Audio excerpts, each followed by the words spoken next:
used to tell my niece and my nephews when they were growing up. Always be careful, there'll be 10 seconds of your life you'll wish you had back one day.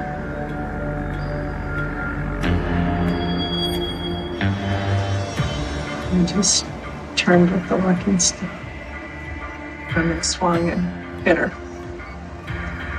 And it was them. Did you call for help?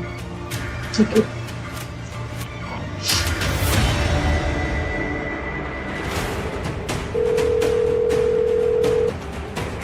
Where's your emergency? My mom's bleeding out on the floor. She's bleeding out. She's dying.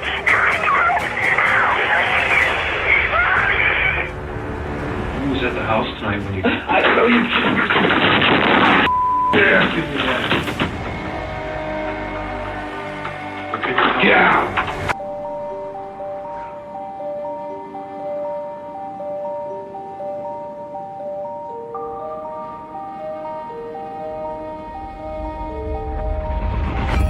Meyer disappeared in February after she left work early. 3 days later, she spoke with her mother on the phone. That was the last confirmed call from her.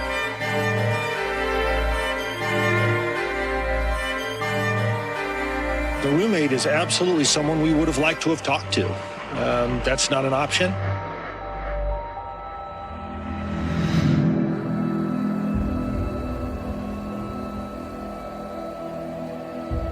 Breaking news, the body of Annie Meyer has been found. Family members telling 7 News they've been told remains recovered in Park County on the 4th of July are those of the woman who disappeared from Wheat Ridge back in February.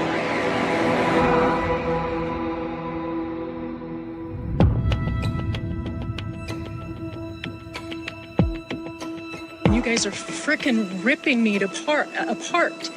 And I did nothing. I loved Annie more than any of you. I tried to kill myself. I don't want to live without Annie. Do you know that every lead the cops get that they say, a tip, it was me.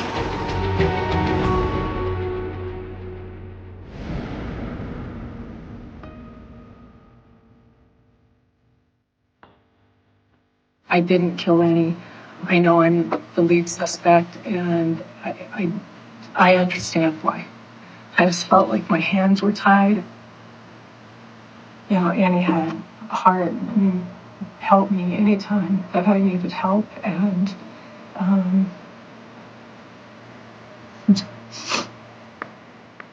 I do believe it's a performance, and I think it's a rather good performance. Melissa Miller's articulate, she's charming, she's sophisticated. It's very rare to see psychopathy in women.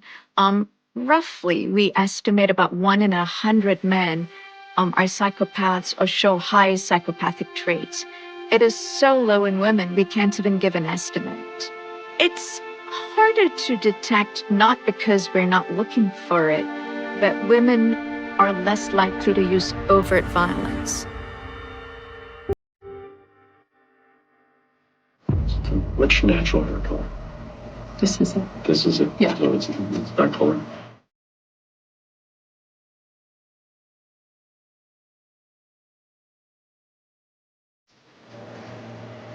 Let's go back to February. President's Day till the 27th. You're using your credit card a lot. Yes. There were a lot of $500 withdrawals. Did she know about those? Yes. And how did she know about those? I talked to her. I communicated. Melissa Miller's had a very parasitic lifestyle. She appears to not contribute to the relationship. She doesn't contribute financially. She doesn't appear to contribute emotionally. She leeches off the women she lives with, if you will. She's a grifter. Okay. And I know where Annie's been because I know where Annie's father's been. Okay? 2 phones were together, and you're doing all the phone calls from her phone. You're sending text messages on it. What you're telling me doesn't match up. That's the bottom line. Okay? And we have forensic evidence. And I gotta tell you, did you wonder why I asked what color your hair was? There's hair on the remains, and it's the color of your hair.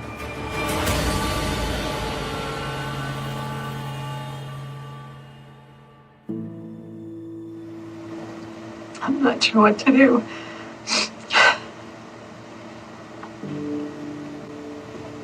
I don't know.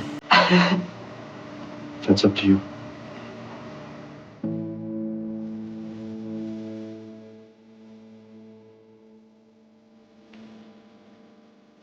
Well, I would like to see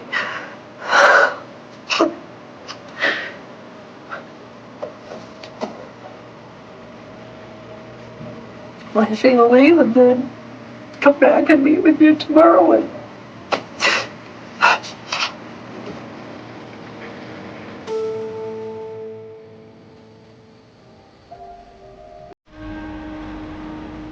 so we were just kind of walking, and she poked at me and just turned with the walking stick.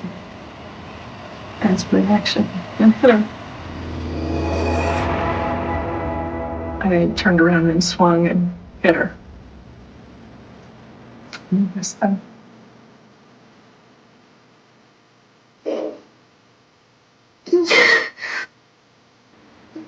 Where'd you hit her? Okay.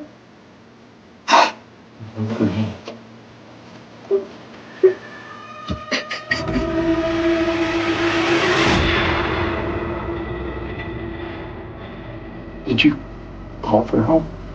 Ticket.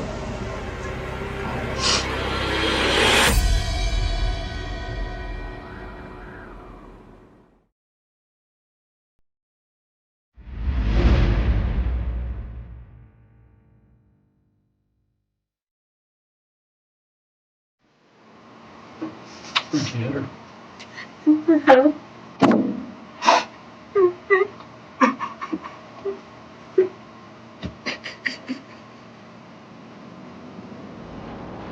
She fell.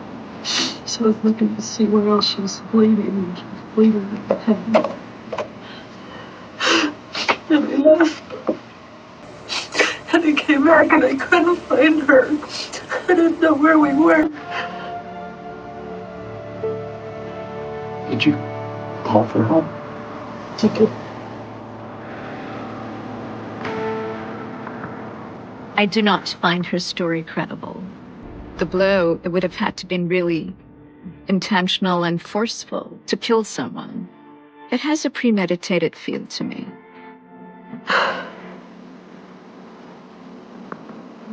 And it was like my life was over, and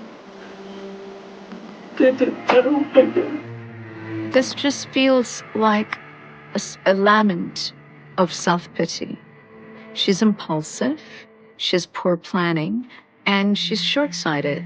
All these things taken together suggest someone who has a lot of psychopathic traits.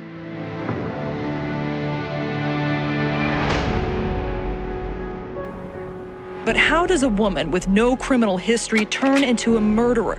We found it wasn't the first time Melissa Miller had been accused of stealing money from a roommate and lover. A decade ago, another woman filed this lawsuit, accusing Melissa of taking $32,800. Littleton attorney Christopher Dominic says Melissa earned his client's trust to gain access to her accounts. And then Melissa Miller never showed up and just kept the money. Before he could serve Melissa with the lawsuit, though, police reports show his client committed suicide.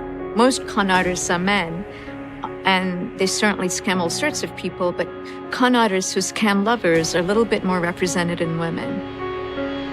She has no remorse. She, gets women to feel like she's their lover and they're presumably their soulmate, and then steals from them.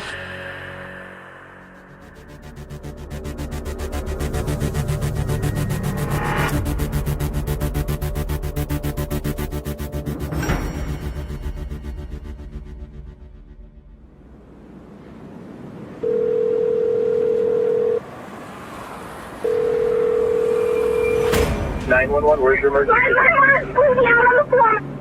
She's bleeding out.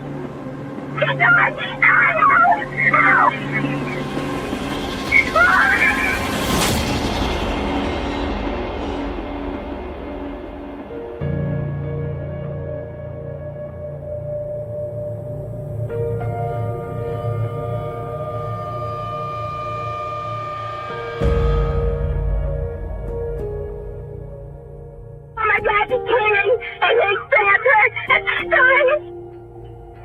breathing? Stay with us, you're stronger. You can do this, Mom. I know you can. Ma'am, I know I'm trying to get No, you don't understand. It's the last thing I have.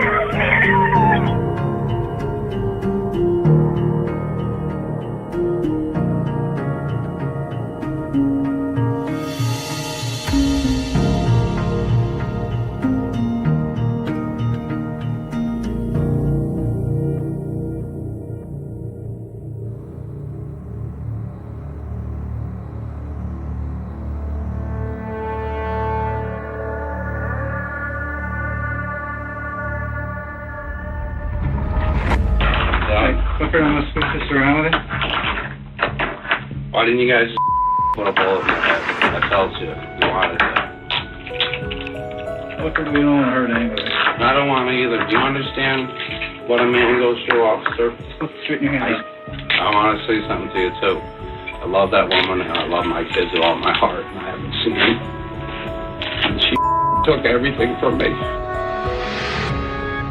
Historically, we used to think, and the literature used to indicate that psychopaths had a difficult time or were unable to feel emotion, but we know that that's not true now. I have evaluated individuals that are psychopaths that are impulsive, angry, but they really struggle with empathy, which can help explain some of their callous and disregard for human life. What I'm going to tell you what happened. My ex-wife put a court order against me. That's what I wanted to do to her face. Right up with a knife. She took my kids away from me, everything I have today. I am the devil.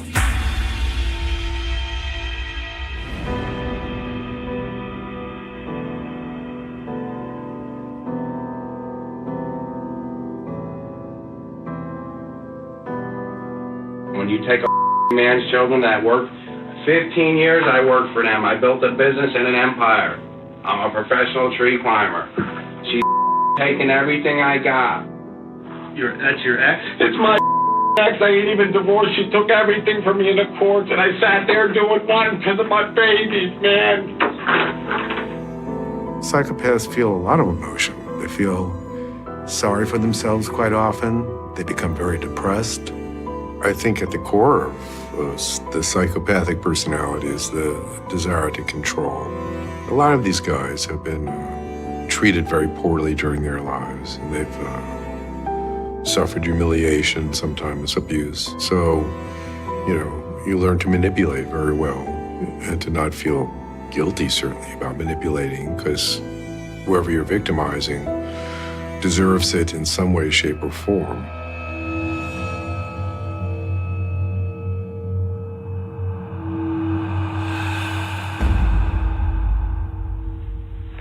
She took me out of their life so she can have a new man in her life.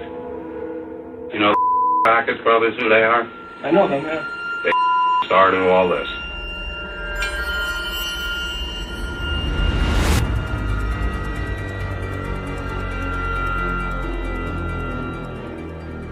These if I ever could get my hands on him, I'd kill him. I'm a man in every aspect. You talk. I paid you with a passion. I should have did my real mission. Sit down. I thought you were great tonight. That's gonna got him. Teddy Backus. You can tell him I said it. Don't ever let me out of jail again. Because I'll kill him.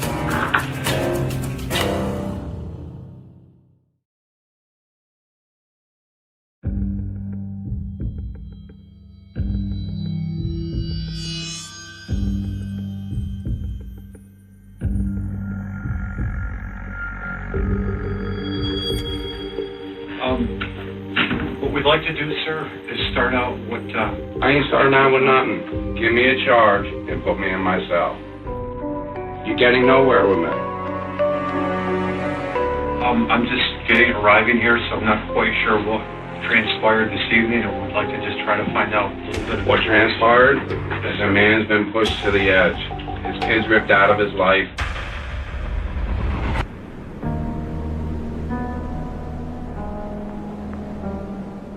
puts a warrant out for my arrest on Christmas Eve. You tell me there ain't something wrong here because I missed 2 payments? Sounds like you got pushed a little bit. You can tell her this, too. If I really knew who she was, I would have cut her up in front of her kids. When you push a man's buttons and take everything he works for, this is what happens. All right? I'm in the Wild West now, boys. That's who we are right here. Come on, admit it. I would bet he's thought about revenge a lot over time. And I'm sure there are a lot of fantasies. What it might be like, you know, to wring his wife's neck or to find her boyfriend and kill them both. It wouldn't be inconceivable. A gift I hope all your friends are there to see. If he had planned this out and knew exactly what the outcome was going to be, that'd be a premeditated murder.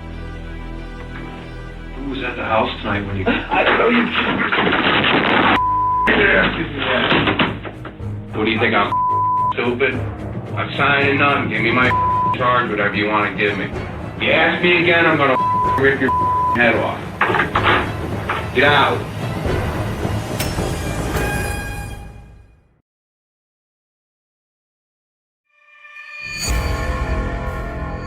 Just trying to find out what happened tonight. That's all I'm asking you right now. So, You know what? I'm I didn't want to kill her, really. I got emotional when my children are there. Dude, I love my wife with all my heart. I don't know, man. She was crazy, you want to know? And she made me crazy. The love became hatred. Did she meet at the door? Mm-hmm. She wouldn't let you in? Listen, I want to go to a jail cell. I don't want to sit here no more. You ask me another question about when I got there, I'm going to spit on you. All right? Why don't you go ask her what the happened? But the demon seed's right there, the devil. The devil, the stripper. That's who it was. That's what made me flip. The devil in her own right. I just wanted to see my babies at Christmas.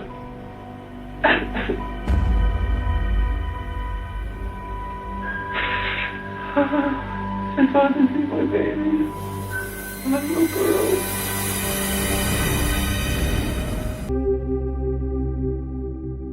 I don't know, I just don't think the way other people do.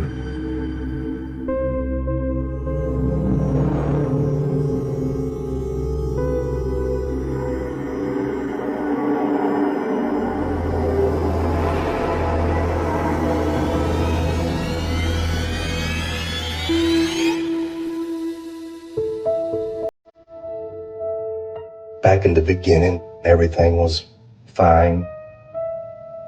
You know, when me and her first started going out, before we even got married, and everything just started going downhill from there.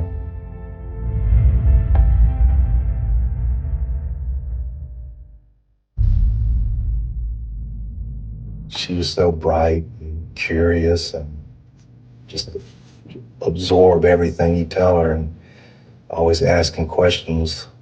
I'd be sitting on the back porch smoking a cigarette and she'd have me telling her about insects and stuff that's out in the woods and stuff like that.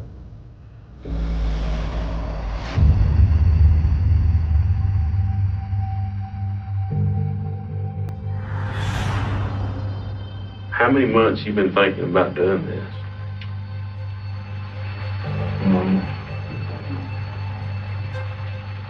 Probably off and on for a couple months. I mean, I'd always think about it, but was I'll never go through with it.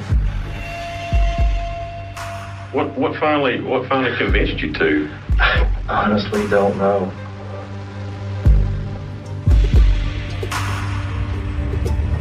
That was the first time thoughts like that ever started creeping in my mind. And then it just kept building and building until finally it just, erupted like that.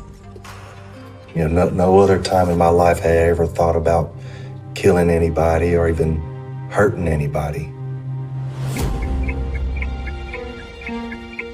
Having violent thoughts is absolutely normal for us as human beings.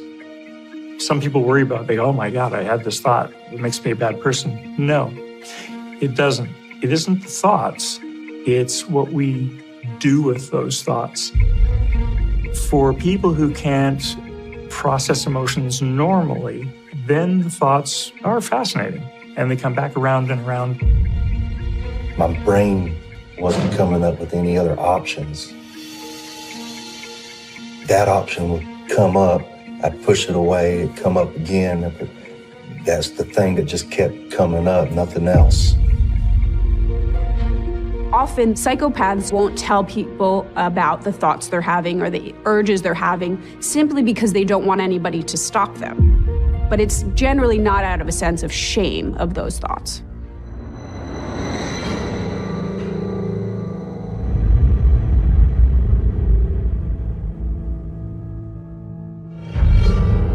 Tell me what you did on Wednesday, 2009. I put rat poison in the ground beef for the spaghetti for supper. Where'd you get the rat poison? Went and got some from Walmart. How'd you pay for it, John? Actually, I stole the rat poison. The meat that turned green when I added the rat poison to it. And your wife called you and said, something wrong with the spaghetti. The meat's gone bad. They had to order a pizza.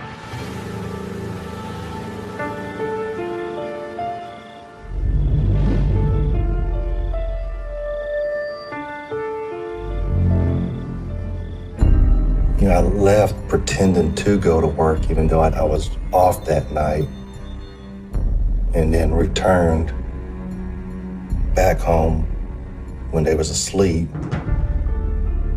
I was standing there in the bedroom, was contemplating over my head, going through it. After that, it was just, blur, basically. I remember standing there holding the kitchen knife, contemplating on whether or not to do it. Contemplating on whether or not to kill my wife for about 30 minutes. I don't know if it was 30 minutes. Sometimes in those moments, time stands still. With 30 minutes was actually 30 seconds. He could have been thinking a variety of things, speculating, of course. Will I get caught? How will I cover my tracks? I don't think morality was the overriding issue. The issue really probably was, could I do it? And if I did it, would I be caught? What happened? I mean, I can distinctly remember it, but I really don't want to. I mean, What do? You try and push them away? Explain to me how you've handled the memories.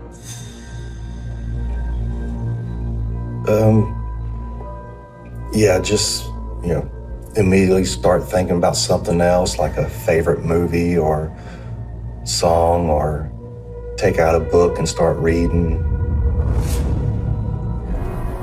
It's just too hard. I don't want to really think about it.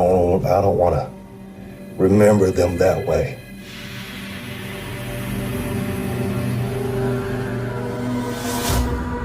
I thought sounded like a pretty realistic description for people who suffer from this obsessional loop. It's a distraction task that tries to keep the idea at bay rather than dealing with it. It's not empathy. It's not remorse over what he did. He's essentially saying, I don't like thinking about that.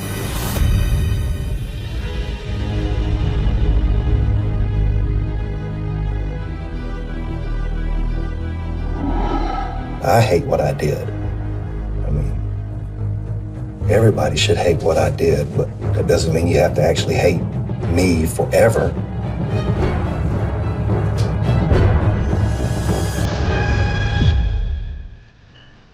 People want to be able to understand. Sometimes there's not an explanation. Sometimes things just happen. There's no rhyme or reason to it.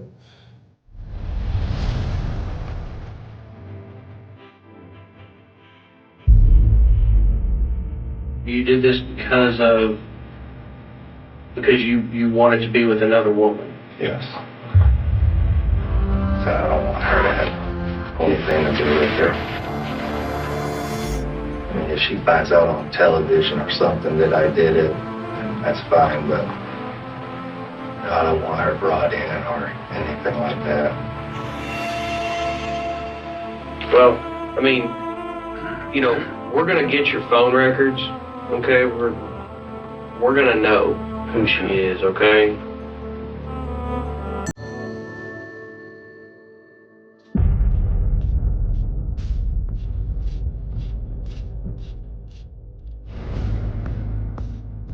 These are some of the text messages between John Hummel and his girlfriend.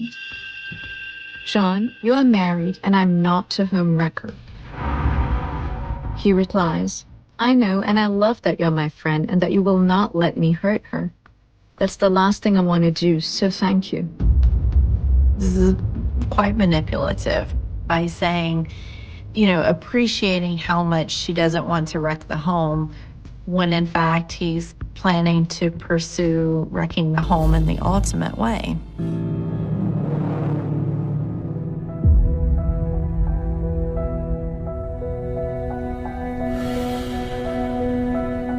How many years did it take you to figure out all the right things to say? I'm just saying what I'm thinking and feeling.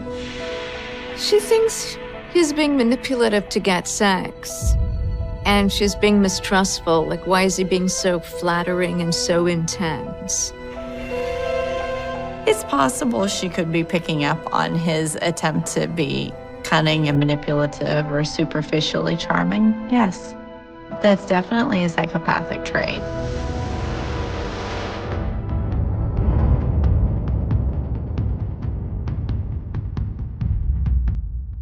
And here is her response. You do not have sympathy for your wife while she was carrying your child. She's picking up that he's not being sensitive or remorseful or considerate, that his wife is pregnant and he simply doesn't care. So he sent this text on the morning of the murders, and he says, I had a nice dream. We were making cookies together. He's sort of starting to go into the phase of domesticity after, a month of obsessive sex texts. She consumes him. She consumes his reality, his dream life, his future plan, anything but his current life that feels dreary and a dead end. It never crossed my mind to leave. There was no thought process. It was just kind of like animal instinct. It was just take them all out. There's certain individuals who are unable. We argue over the degree between unable and unwilling, but we'll go with unable for a moment, to actually put their feelings into words. And then what they discover is they may now have thoughts and fantasies that are incredibly violent, that are either horrifying to them or fascinating to them. And then when a person's finally desperate and under stress, and they don't have those full array of coping skills that most normal people have, like saying what they're thinking, they simply move into action. He seems to be slightly intellectually under-enhanced, so he's on the slower end of the intellectual spectrum. And when I heard him say that, I thought, here's a guy who has this deadly combination, unfortunately for his family, of not being that bright, not having good frustration tolerance. He doesn't seem to be able to problem solve in the normal way. And then says, I guess the way, if I'm going with my new girlfriend, is to kill them. I've always kept things to myself. I don't share my feelings and emotions well. Because if I had, they'd still be alive, I believe. I mean, if I could go back in time again and stop myself from doing what I did, even if it meant killing myself just so they would live, I would do it.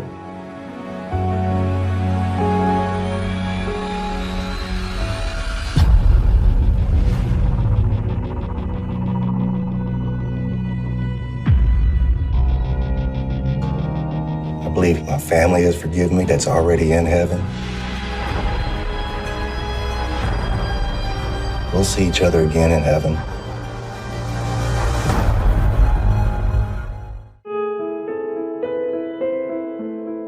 You can't put the feelings that you're feeling into words either. I don't know what went through his mind. He'll get what's coming to him, I'm sure. And I hope it's to the full extent. And with the conversation we have with his family, they feel the same way. John, why didn't you do this to your family? John, do you have any comment?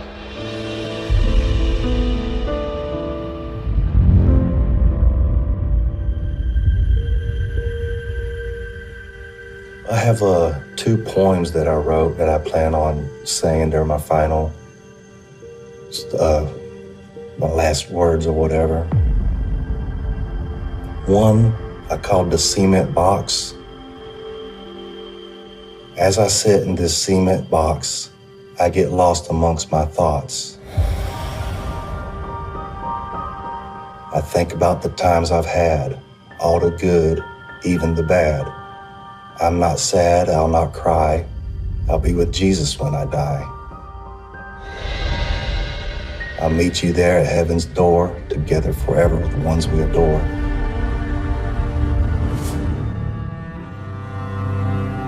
What about your daughter? Do you like being a father? Yes.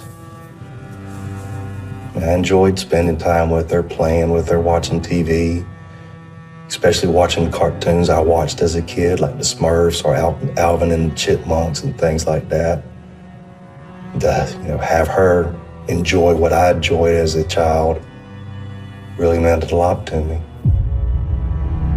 Psychopaths often have a callous lack of regard for humanity, regardless of the age range. Some individuals will actually draw lemons though and say no children, but certainly for others, they really don't have a distinction. What about your daughter? Did she wake up? No. Because everybody I talk to, I mean, they really talk like you just adored your daughter. I do.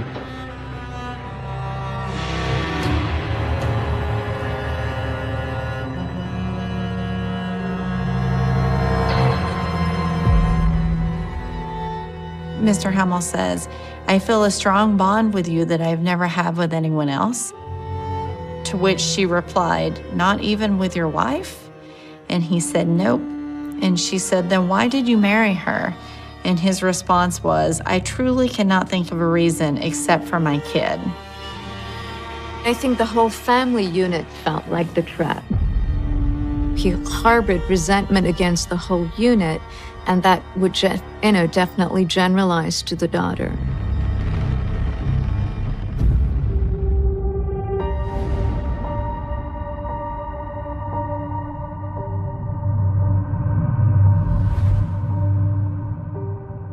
I was out of work for 4 years because of my back and couldn't do nothing around the house. Have a father-in-law who feels that I should be able to do more, but I can't. And I try to explain to them, I do what I can do when I can do it. Then you get to the feeling where, everything is my fault. An asteroid could strike the earth and somehow that's my fault. I think he does see himself as a victim. There's also that moment when he talks about the asteroid. You see the look on his face? You can see the anger right there. It feels like as he starts to brood, he takes on more and more qualities that we would see in someone who's psychopathic. His attention is narrowing and focusing on him and his pain and his rage, and then starting to blame the wife and the dad for keeping him from what he sees as the solution. The solution, of course, in his head is a magical solution. How is it magical? His wife will go away, his baby will go away, his father will go away, the house will go away. Everything will be wiped clean, and he'll start over in this fantasy relationship where he'll feel like a man again, and everything will be perfect.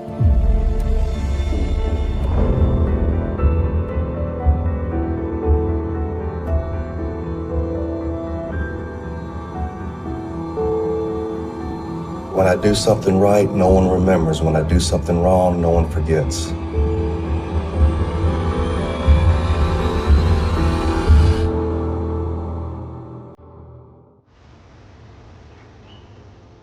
As the day grows closer, how do you feel? Are you afraid? I don't fear death. I'm not looking forward to it either. Yeah, I killed my wife, Joy. I killed her father next, Eddie. Then I killed Jody. Well, it was like, I don't know, kind of like, almost like watching a movie through like a first-person point of view. Well, see, at the time I committed the crimes, I was an atheist. It was like I was contemplating to kill my family, and then the last thought was, you don't even believe in God.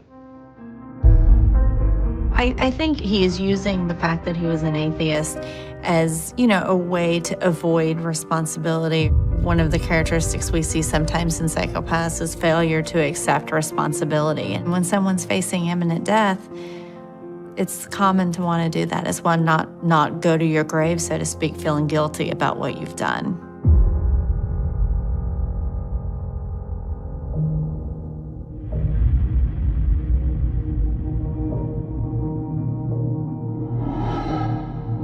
While I was sitting in county, awaiting my trial, I actually picked up the Bible for the first time and actually read it for myself to see what it said.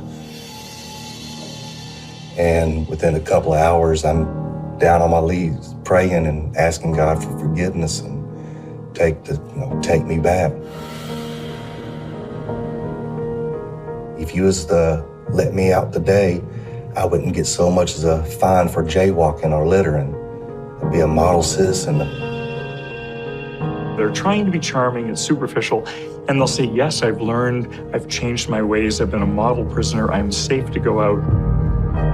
Some people would say they can change. In my experience, I don't think they do. It doesn't matter to me. It doesn't matter what man thinks of me, it only matters what God thinks of me. And God's forgiven me and forgotten, so that's all that really matters. He's just overlaid one fantasy with another. He has not really taken accountability, is still not able to face what he did, and by denying and repressing the memories, he doesn't have to face the horror of his actions. He's replaced his guilt and shame with sort of this instant forgiveness by Jesus. The second poem that I plan on saying during my last words is kind of a parody of the Now I Lay Me Down to Sleep that they teach children. When they lay me down to sleep, my soul I know my Lord will keep. For I'm to die for justice' sake. I'll be with Jesus when I wake.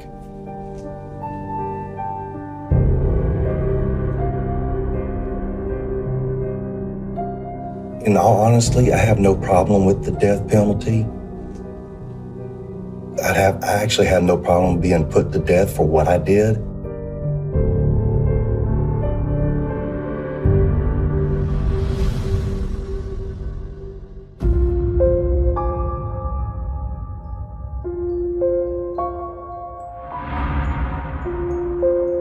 A Texas death row inmate has been given a 60-day execution stay because of the coronavirus. John William Hummel was scheduled to receive a lethal injection tomorrow after a Texas Court of Criminal Appeals had rejected all of his grounds for appeals yesterday. However, they did agree to postpone the execution because of the resources required.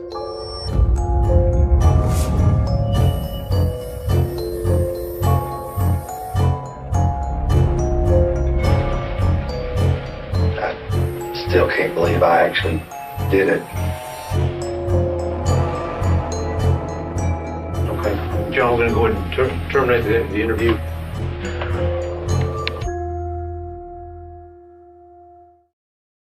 In the winter of 1999, millions of people saw Yosemite National Park as a place untouched by the chaos of the modern world.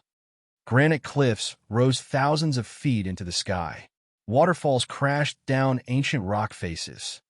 Towering sequoias stood as silent witnesses to centuries of history, their roots buried deep beneath the same soil that had welcomed explorers, photographers, families, and dreamers for generations. Every year, visitors traveled from across the United States and around the world to experience what many described as America's greatest natural treasure. It was a destination where parents brought their children to reconnect with nature, where couples celebrated anniversaries beneath endless stars, and where hikers searched for peace among forests that seemed almost sacred. Yosemite represented freedom, beauty, and safety. It was the last place anyone expected evil to hide. Yet in February 1999, something happened that shattered that illusion forever. 3 women arrived in Yosemite expecting memories that would last a lifetime. Instead, they vanished. No cries for help echoed through the valleys. No eyewitnesses came forward. No obvious signs of violence greeted investigators. One day, they were simply enjoying one of the most famous national parks in the world. The next, they were gone. Their disappearance immediately raised questions that seemed impossible to answer. How could 3 people disappear together without leaving behind a clear trail? How could such a crime happen in a place visited by thousands of tourists? And perhaps most unsettling of all, if 3 people could vanish here, who or what was responsible? As the days turned into weeks, the mystery deepened. Search teams combed through enormous stretches of wilderness. Rangers, deputies, investigators, and volunteers searched roads, hiking trails, rivers, and forests. Yosemite National Park covers nearly 3,000 square kilometers, an expanse so vast that even an intensive search can leave countless areas untouched. Every canyon, every stand of pine trees, every isolated dirt road seemed capable of hiding answers that investigators desperately needed. Families waited by telephones, hoping for news that never came. The uncertainty became its own form of suffering. In missing person cases, hope and fear often exist side by side. Every passing hour forces loved ones to ask impossible questions. Are they injured? Are they lost? Are they alive? Or has something far worse already happened? The investigation soon uncovered a clue, but it was not the breakthrough anyone had hoped for. The rental car used by the missing women was discovered abandoned and burned in a remote area. Detectives immediately recognized that the fire had not been accidental. Someone had deliberately set the vehicle ablaze. Whoever had done this understood that fire destroys fingerprints, DNA, and countless other forms of physical evidence. Suddenly, what had begun as a missing persons investigation transformed into something much darker. Authorities were no longer searching for lost tourists. They were hunting someone who had gone to great lengths to erase every trace of a violent crime. The discovery shocked California and quickly attracted national attention. Newspapers reported the strange disappearance inside one of America's most beloved national parks. Television broadcasts showed images of Yosemite's breathtaking landscapes while asking how such horror could unfold in a place synonymous with peace. Visitors canceled reservations. Families reconsidered vacations they had planned for months. Rangers found themselves answering questions they had never expected to hear. Was the park still safe? Was there a killer somewhere among the forests? Could the person responsible strike again? At that point, no one knew the answers.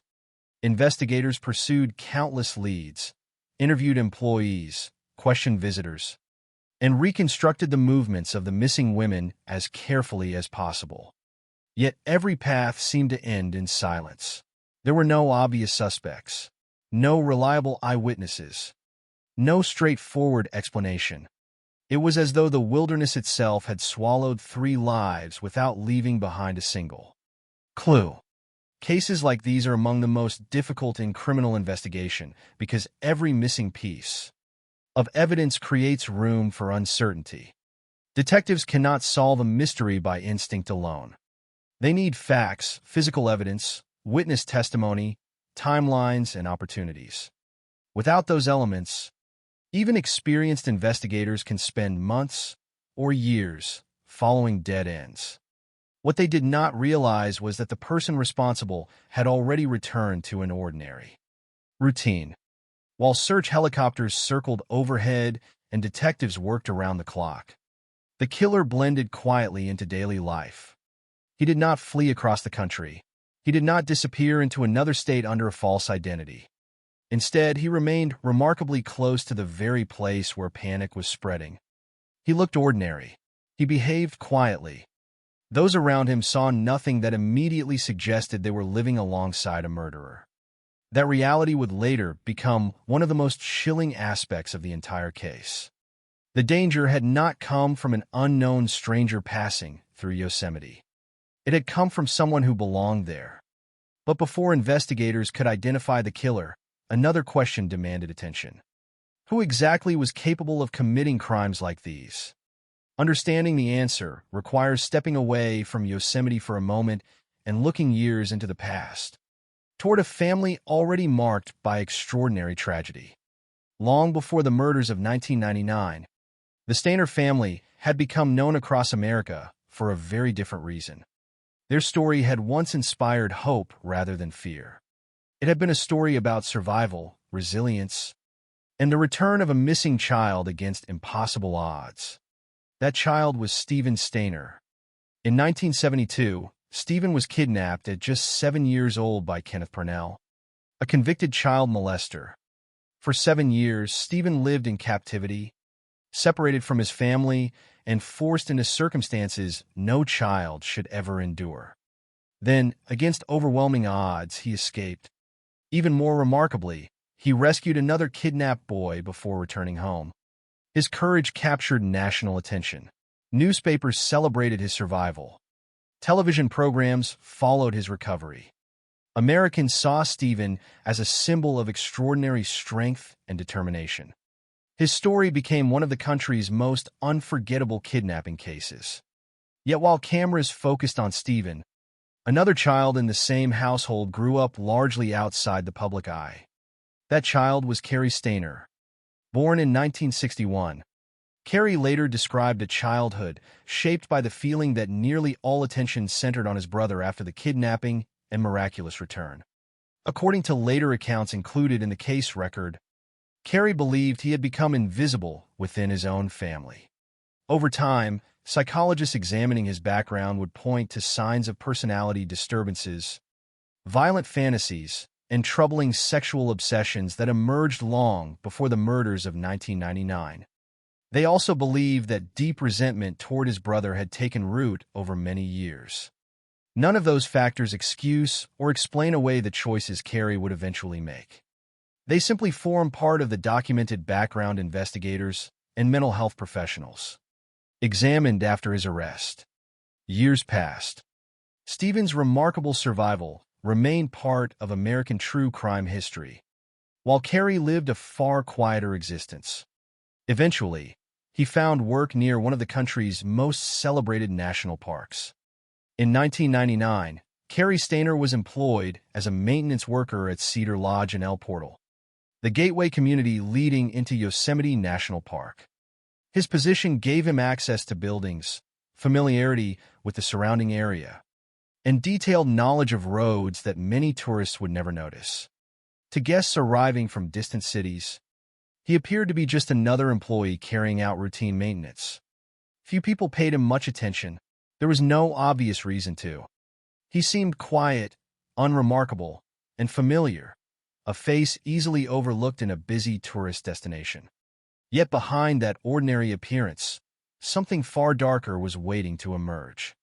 Before long, 3 women would disappear after staying at the same lodge where Carrie worked, setting in motion one of the most haunting criminal investigations in the history of the American National Park System. The story of the Yosemite murders cannot be understood by examining the crimes alone. Long before investigators uncovered burned evidence, hidden bodies, or DNA that would eventually identify the killer, there was another story, one that had unfolded decades earlier inside the same family. It was a story that had captured the attention of the entire United States, transforming one young boy into a national symbol of survival while leaving another child to grow up largely unnoticed. The contrast between the 2 brothers would later become one of the most unsettling aspects of the case, not because it explained what happened in 1999, but because it highlighted the extraordinary tragedy that surrounded the Stainer family long before the murders occurred. In 1972, 7-year-old Stephen Stainer disappeared after being kidnapped by Kenneth Parnell, a convicted child molester. For Stephen's family, the disappearance marked the beginning of years of unimaginable uncertainty. Every missing child case forces parents into a painful cycle of hope and despair. Each passing day becomes a reminder of unanswered questions. Is the child alive? Are they suffering? Will they ever come home?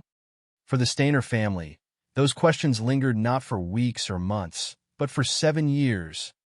During that time, Stephen lived in captivity under the control of his abductor. His childhood unfolded far away from home, stolen by someone who exploited a young boy's vulnerability. Then, against extraordinary odds, Stephen did something that would make headlines across America. He escaped. Even more remarkably, he refused to leave another kidnapped child behind.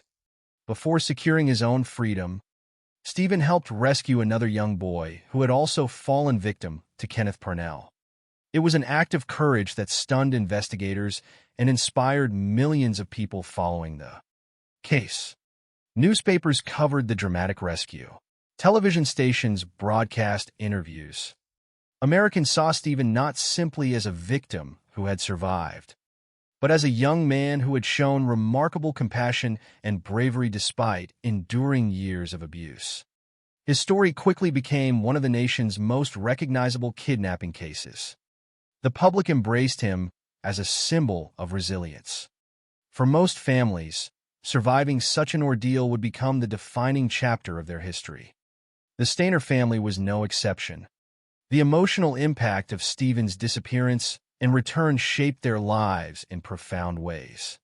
Naturally, much of the family's attention focused on helping Stephen recover from years of captivity while also coping with the enormous public interest surrounding his story. Reporters wanted interviews. Television producers wanted documentaries. Communities wanted to celebrate his return. The family's private grief became a national conversation. But inside the same household lived another son whose life followed a very different path. Carrie Stainer, born in 1961, was several years older than Stephen. Unlike his younger brother, Carrie never became the focus of newspaper headlines or public sympathy. According to later statements referenced during the investigation into the Yosemite murders, Carrie felt that nearly all attention within the family centered on Stephen after the kidnapping. He would later say that he lived with the feeling of being overlooked, believing that his brother's extraordinary story had overshadowed every other aspect of family life. Those statements became part of the broader effort to understand Carrie's background after his arrest.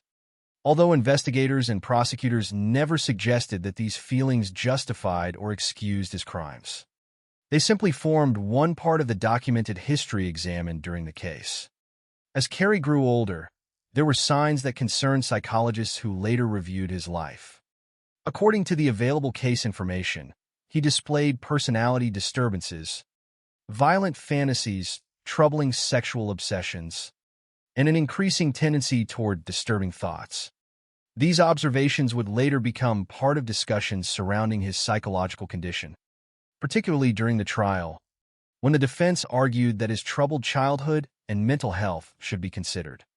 However, the court would ultimately conclude that despite these issues, Cary remained legally responsible for his actions. Looking back, after the murders, some psychologists believed that Cary had developed a deep sense of jealousy towards Stephen. The contrast between the brothers was impossible to ignore. One had become nationally recognized as a heroic survivor. The other quietly carried feelings of resentment that, according to later evaluations, appeared to deepen over many years. Yet it is important to remember that countless people experience difficult childhoods, family struggles, or emotional neglect without ever committing acts of violence. The existence of psychological distress does not inevitably lead to murder. Throughout the investigation and trial, authorities remained focused on Cary's deliberate choices rather than treating his background as an explanation for the horrific crimes he committed. As adulthood arrived, the brothers' lives continued along separate paths. Stephen remained known to the public because of the kidnapping case that had shocked America years earlier. Tragically, he died in a motorcycle accident in 1989, a full decade before the Yosemite murders. His death added another layer of sorrow to an already tragic family history. By the time Cary's crimes were uncovered in 1999, Stephen was no longer alive to witness the devastating transformation of the family's public identity. A family once associated with survival and hope would now become forever linked to one of California's most disturbing murder cases. Meanwhile, Cary sought an ordinary life. He eventually found employment as a maintenance worker at Cedar Lodge in El Portal, a community situated at one of the main entrances to Yosemite National Park. On the surface, the position appeared entirely unremarkable. Maintenance employees repaired buildings, addressed routine problems, moved throughout the property, and performed countless tasks that helped keep the lodge operating for the steady stream of visitors arriving throughout the year. Guests rarely paid much attention to workers carrying tools or performing repairs.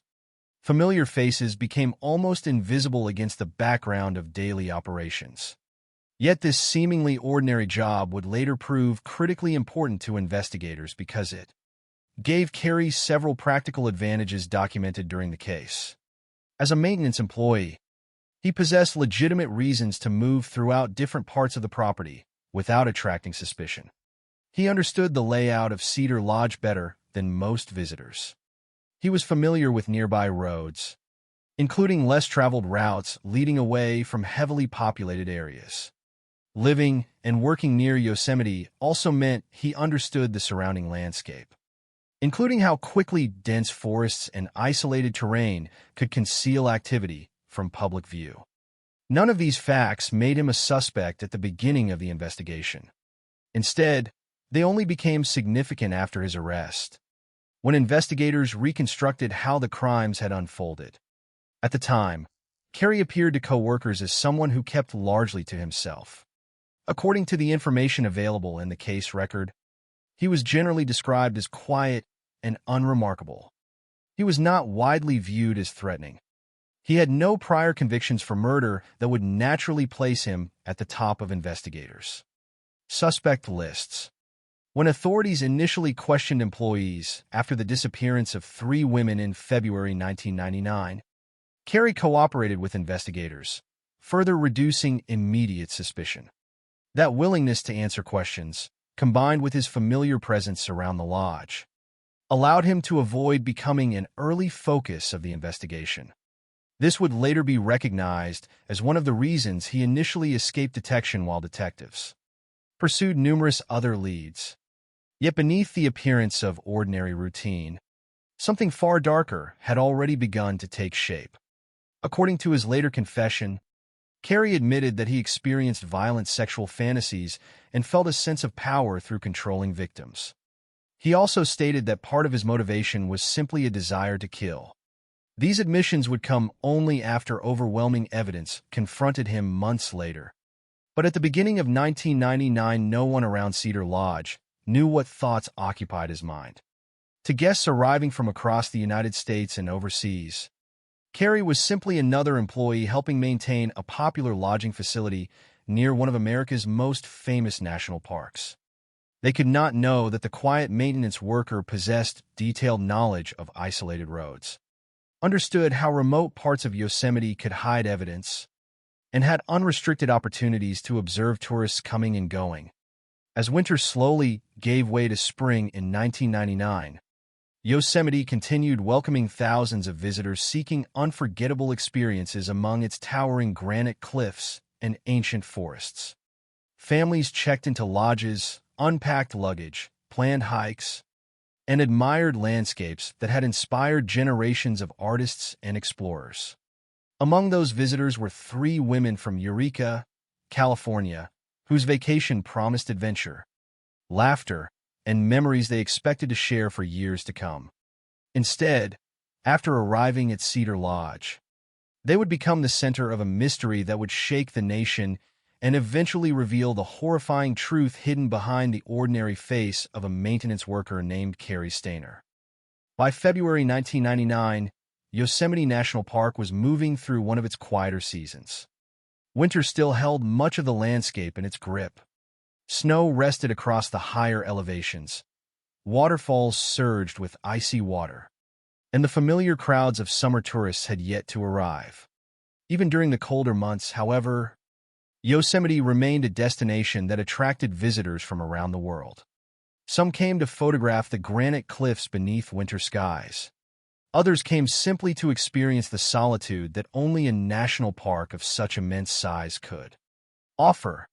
For many travelers, winter revealed a different side of Yosemite, calmer, quieter, and seemingly untouched. It was the perfect setting for families seeking a peaceful vacation away from the pressures of everyday life. Just outside the park, in the small community of El Portal, stood Cedar Lodge, a popular place for visitors to stay while exploring Yosemite. The lodge served as a convenient gateway into the park, welcoming travelers who planned to spend several days hiking, sightseeing, or simply enjoying the remarkable landscape. Employees carried out countless ordinary tasks that kept the property functioning. Guests checked in and out, luggage was moved between rooms, maintenance work was completed, and repairs were handled without drawing much attention. Like many hospitality businesses, Cedar Lodge relied on workers who blended into the background of daily operations. Among them was Carrie Stainer, employed as a maintenance worker. His responsibilities allowed him to move freely throughout different areas of the property. He had legitimate reasons to enter buildings, repair equipment, and travel around the lodge whenever necessary. More importantly, his work meant he understood the surrounding area far better than the average visitor. He knew the roads leading toward Yosemite. He knew which routes received regular traffic and which remained comparatively isolated.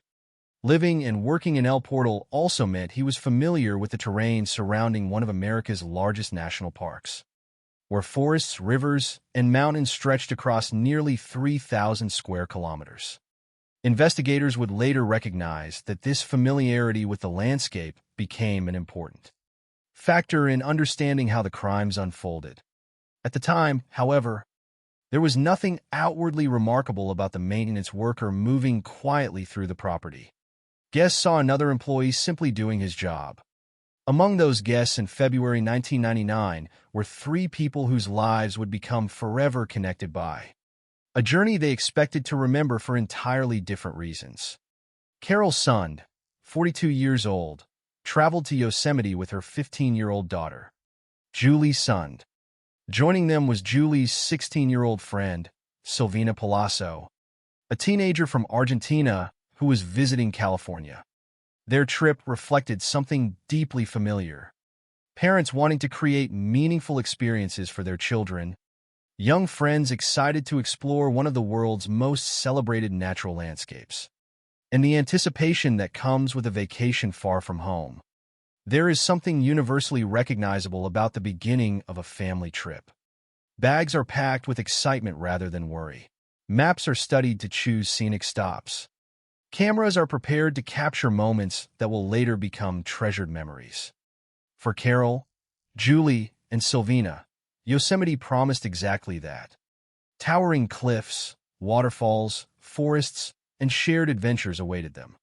They checked into Cedar Lodge, as countless other tourists had done before them, with every reason to believe they would soon return home carrying stories of one of America's most beautiful national parks. Nothing in the available information suggests they sensed any danger. Nothing indicates they expected their journey to become the focus of one of California's most disturbing murder investigations. On February 15, 1999, the three women disappeared. At first, there was no dramatic discovery, no obvious crime scene, and no immediate explanation. They simply stopped communicating. For families waiting back home, the silence gradually became impossible to ignore. Phone calls went unanswered. Planned contact never came. As concern grew, authorities were notified, and what initially appeared to be a missing persons case began to unfold. Investigators immediately faced enormous challenges. Unlike disappearances that occur in crowded cities where surveillance cameras, numerous witnesses, and electronic records may help reconstruct movements, Yosemite presented an entirely different environment. Vast wilderness surrounded roads that wound through forests and mountains. Visitors frequently spent long periods hiking or traveling through remote areas without encountering other people. The sheer scale of the park meant that someone could become genuinely lost, suffer an accident, or disappear into terrain that might take days or even weeks to search thoroughly. Because of these realities, search operations had to consider multiple possibilities. Had the women experienced vehicle trouble? Had they wandered into dangerous terrain? Were they injured somewhere beyond the reach of immediate assistance? Or had they become victims of a crime? Search teams began combing through roads, trails, and surrounding areas, hoping to find any sign that could establish where the group had gone after leaving Cedar Lodge. Every hour mattered. Missing person investigations often depend on gathering information while memories remain fresh and evidence has not yet disappeared. Detectives interviewed people connected to the lodge, attempting to reconstruct the women's last known movements. Employees became important sources of information simply because they had been present when countless visitors arrived and departed. Carrie Stainer, like other workers, was among those who cooperated when questioned. According to the case information, nothing about his responses immediately distinguished him from anyone else. He appeared to be a familiar employee willing to answer investigators' questions. Without stronger evidence pointing toward him, detectives continued exploring numerous other leads. Days passed without significant progress. For the families waiting for news, uncertainty slowly transformed into dread. Every unsuccessful search made optimism more difficult to maintain. Investigators understood that missing 3 people simultaneously under ordinary circumstances was highly unusual. While accidents could certainly occur in remote wilderness, the complete absence of reliable clues became increasingly troubling. Then, on February 18th, just 3 days after the disappearance, investigators made a discovery that fundamentally changed the direction of the case. The rental Pontiac used by Carol, Julie, and Sylvina was located abandoned in a remote area. It had been burned. Fire investigators quickly determined that the blaze had not resulted from mechanical failure or accident. The vehicle had been intentionally set on fire. That conclusion carried enormous significance. Burning a vehicle is not an act associated with someone becoming lost in the wilderness. It is an action commonly intended to destroy evidence. Detectives immediately recognized what the burned Pontiac suggested. Whoever had set the fire likely understood that intense heat could destroy fingerprints, biological evidence, and other forensic traces capable of identifying a suspect. Instead of answering questions, the burned vehicle created even more. Who had driven it to that isolated location? Why burn it unless there was something inside worth hiding? If the women had fallen victim to violence, where were they now? The investigation shifted dramatically. Authorities no longer viewed the disappearance primarily through the lens of a search and rescue operation. Instead, they began treating it as a likely criminal investigation involving kidnapping and murder. Search efforts expanded, but so did the complexity of the case. The enormous wilderness surrounding Yosemite offered countless places where evidence, or victims, might remain hidden. Meanwhile, public concern intensified. News organizations began reporting on the mysterious disappearance of 3 women visiting one of America's safest tourist destinations. The image of a burned rental car found near Yosemite captured national attention because it represented something profoundly unsettling. National parks symbolize escape from danger. Families visit them expecting peace, not violence. The possibility that a serious criminal offense had occurred inside or near Yosemite challenged that deeply rooted sense of security. As investigators worked tirelessly to uncover answers, another reality remained invisible. Somewhere nearby, the person responsible continued living an apparently ordinary life. While detectives examined physical evidence, interviewed witnesses, and coordinated search operations across one of the country's largest national parks, the killer had not disappeared. He remained close to the investigation, blending effortlessly into familiar surroundings, unnoticed among the daily routines of Cedar Lodge. No one yet realized that the search for 3 missing women would eventually expose a predator hiding in plain sight. But before investigators could identify him, Yosemite itself would begin revealing the terrible truth. Weeks after the disappearance, the vast wilderness that had concealed the victims would slowly start giving up its secrets, one heartbreaking discovery at a time. The discovery of the burned rental car marked a turning point in the investigation, but it did not immediately bring investigators any closer to finding Carol Sund, Julie Sund, and Silvina Palazzo. Instead, it deepened the mystery. A deliberately burned vehicle suggested planning, calculation, and an effort to erase evidence.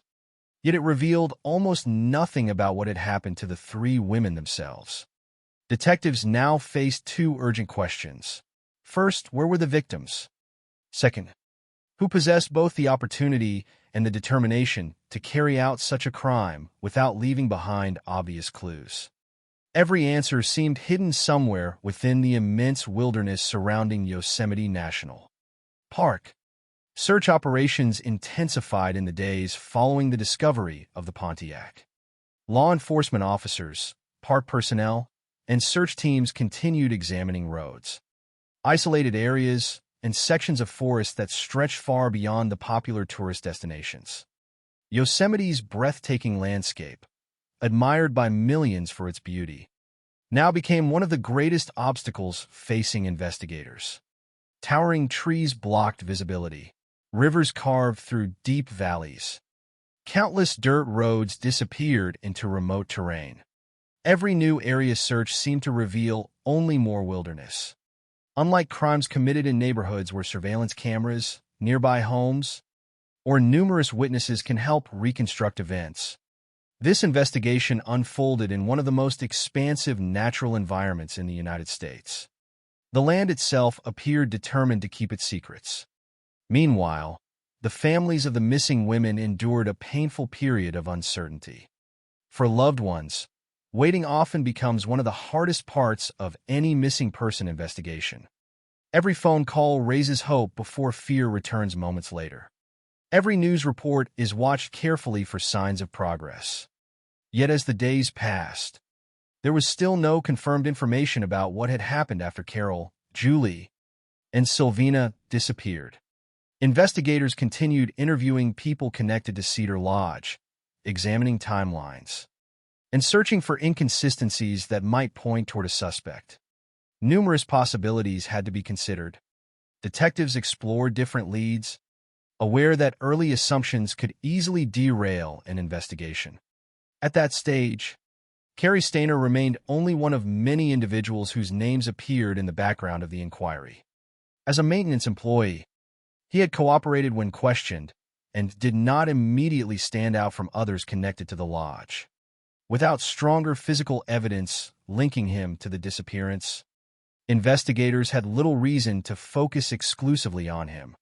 The search therefore continued on multiple fronts while detectives attempted to reconstruct the victim's final known movements. Weeks after the women vanished, the investigation took another devastating turn. During March 1999, search efforts finally produced the discovery everyone had feared. Carol's son's body was located near a river in a remote area. The hope that the three women might still be alive disappeared with that single discovery. The investigation officially became a homicide case. According to investigators, Carol had been bound and killed with a knife before her body was left in the forest. The location of the discovery underscored how carefully the killer had chosen places that were difficult to reach and unlikely to be encountered by ordinary visitors. The wilderness that had complicated the search from the beginning had also helped conceal the crime. For detectives, finding Carol's body answered one question, while creating many others. The evidence confirmed that the disappearance had been an act of violence rather than an accident or a case of people becoming lost. However, Julie Sund and Silvina Palazzo were still missing. Search teams expanded their efforts, knowing that every additional discovery might reveal crucial evidence about how the murders had occurred.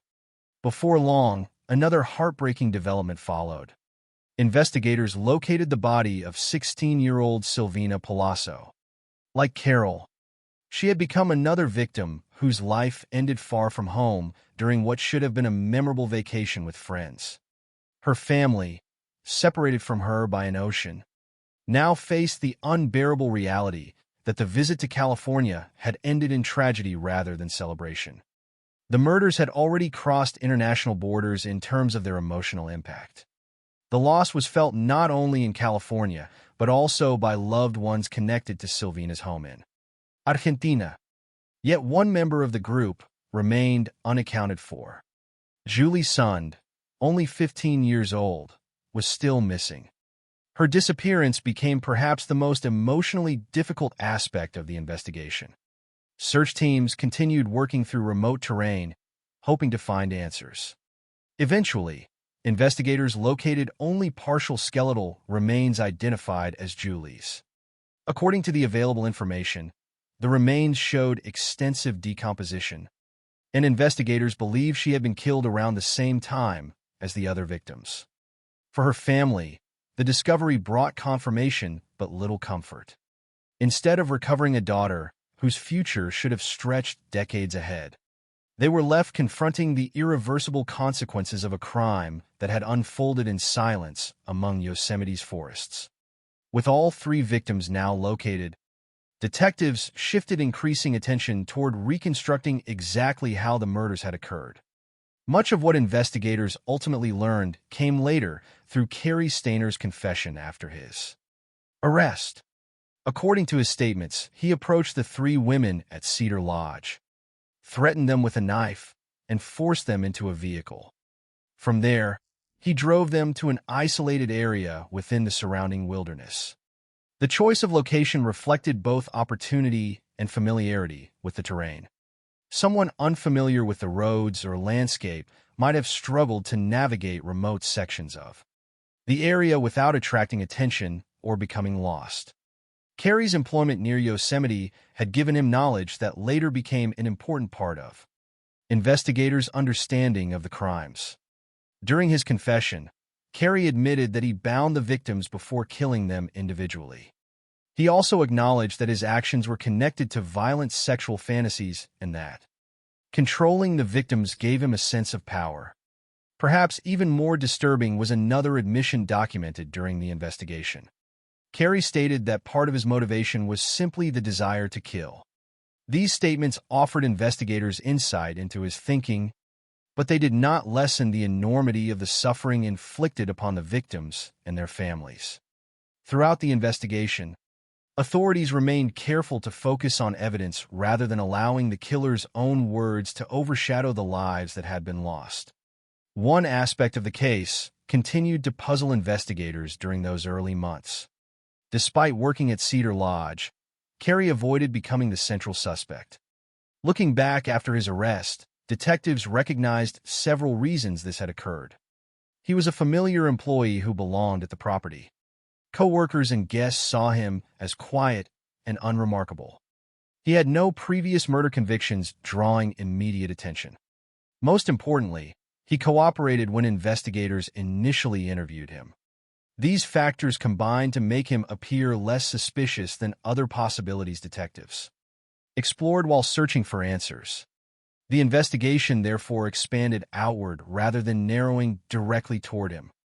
This delay illustrates one of the greatest challenges in homicide investigations. Detectives cannot simply rely on instinct or assumptions.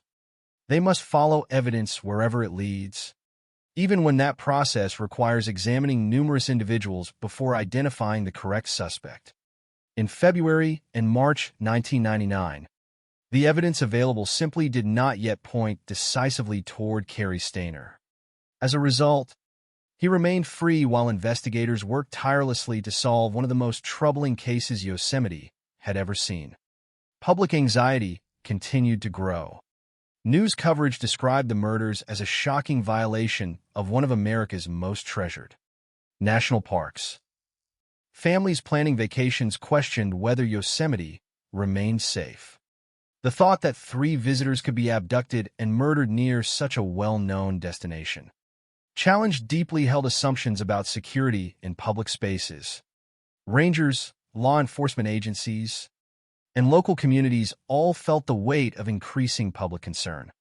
Yet despite the fear spreading across California and beyond, the investigation appeared to have reached a frustrating standstill. Detectives knew 3 women had been murdered. They understood that the killer had deliberately burned the victim's rental car in an attempt to destroy evidence. They recognized that the crimes required planning and familiarity with remote locations. But they still lacked the decisive forensic breakthrough needed to identify the person responsible. Unknown to investigators, that breakthrough would not come from renewed examination of the February murders. Instead, it would arrive months later through another tragedy, just when authorities believed the killer had disappeared forever into anonymity. Violence struck Yosemite once again. A young naturalist named Joie Armstrong would become the 4th confirmed victim.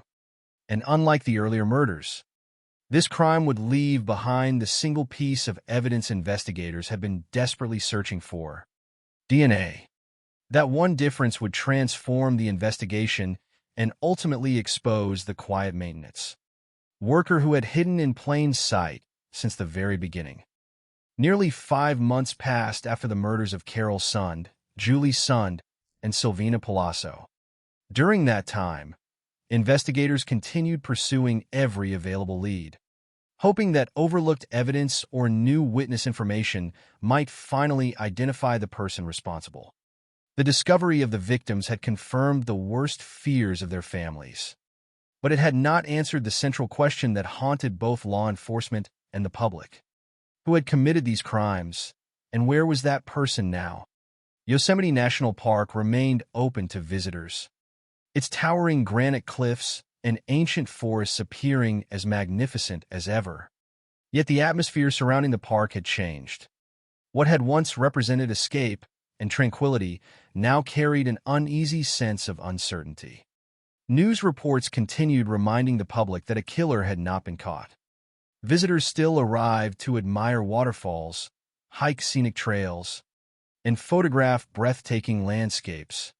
But many also found themselves looking over their shoulders in places where they had once felt completely secure. For investigators, every day without an arrest represented another opportunity for the unknown offender to disappear permanently or to strike again. Tragically, the latter would prove true. On July 21, 1999, Yosemite became the scene of another homicide. This time, the victim was 26-year-old Joie Armstrong, a naturalist employed by Yosemite National Park. Unlike the previous victims, Joie was not a tourist passing through for a brief vacation. She lived and worked within the park itself, dedicating her career to helping others understand and appreciate one of America's most remarkable natural environments. Naturalists play an important role in national parks. They educate visitors about wildlife, geology, ecosystems, and conservation, helping transform scenic landscapes into places of learning and discovery. Joie had chosen a profession centered on sharing Yosemite's beauty with others. Her work reflected an appreciation for the natural world rather than any expectation that she would become part of one of the park's darkest chapters. She lived in employee housing within Yosemite, close to the place where she worked each day. It was an environment that many employees considered familiar and secure, a community where coworkers often knew one another and daily routines unfolded quietly amid the surrounding wilderness. Nothing suggested that the violence investigators had spent months trying to solve would soon return. During the night of July 21st, unusual sounds were reportedly heard near Joie's cabin. According to the information available in the case record, some coworkers noticed noises that seemed out of the ordinary. At the time, however, those sounds did not immediately signal that a violent crime was taking place. Employee housing, like many residential communities, naturally experiences occasional disturbances, doors closing, footsteps, conversations, or unexpected noises that rarely indicate danger. There was no immediate reason for anyone nearby to conclude that a murder was unfolding only a short distance away.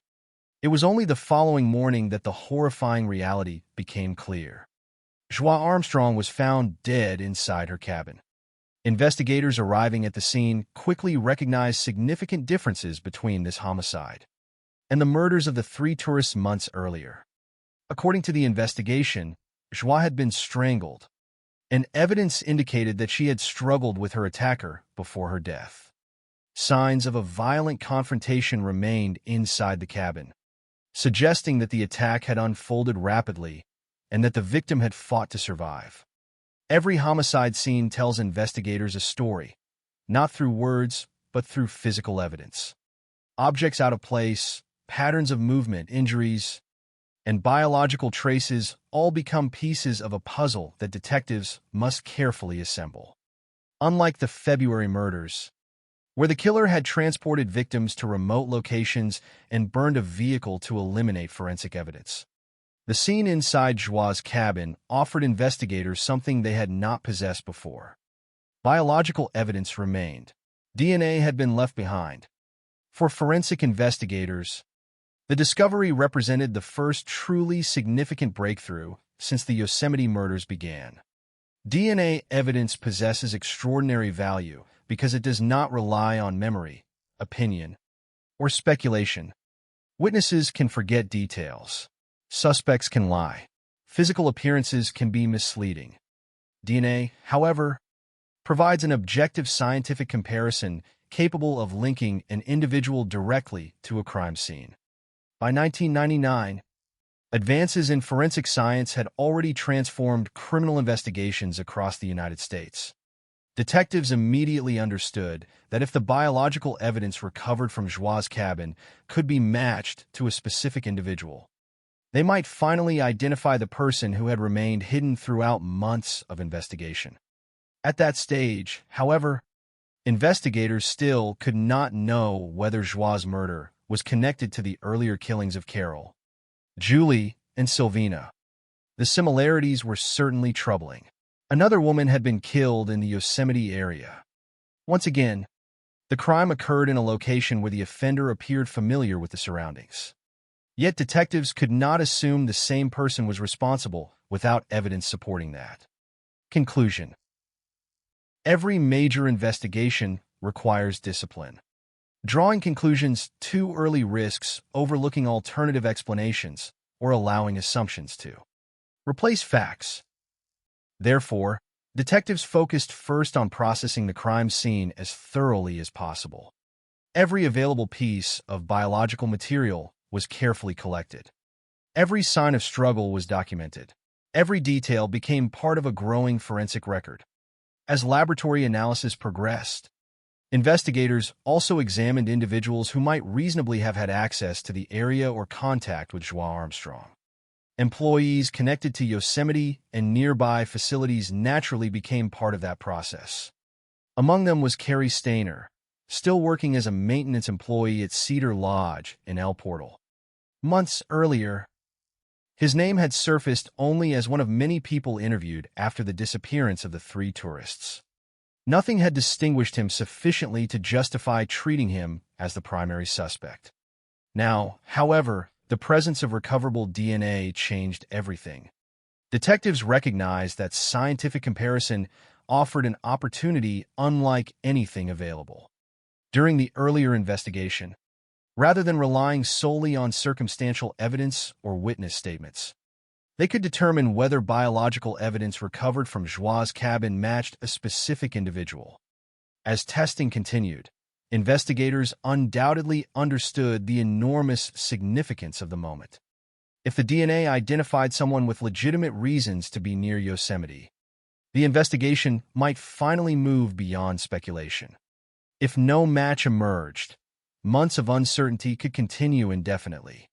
Cases involving unidentified offenders often hinge upon a single breakthrough capable of transforming scattered information into a coherent narrative.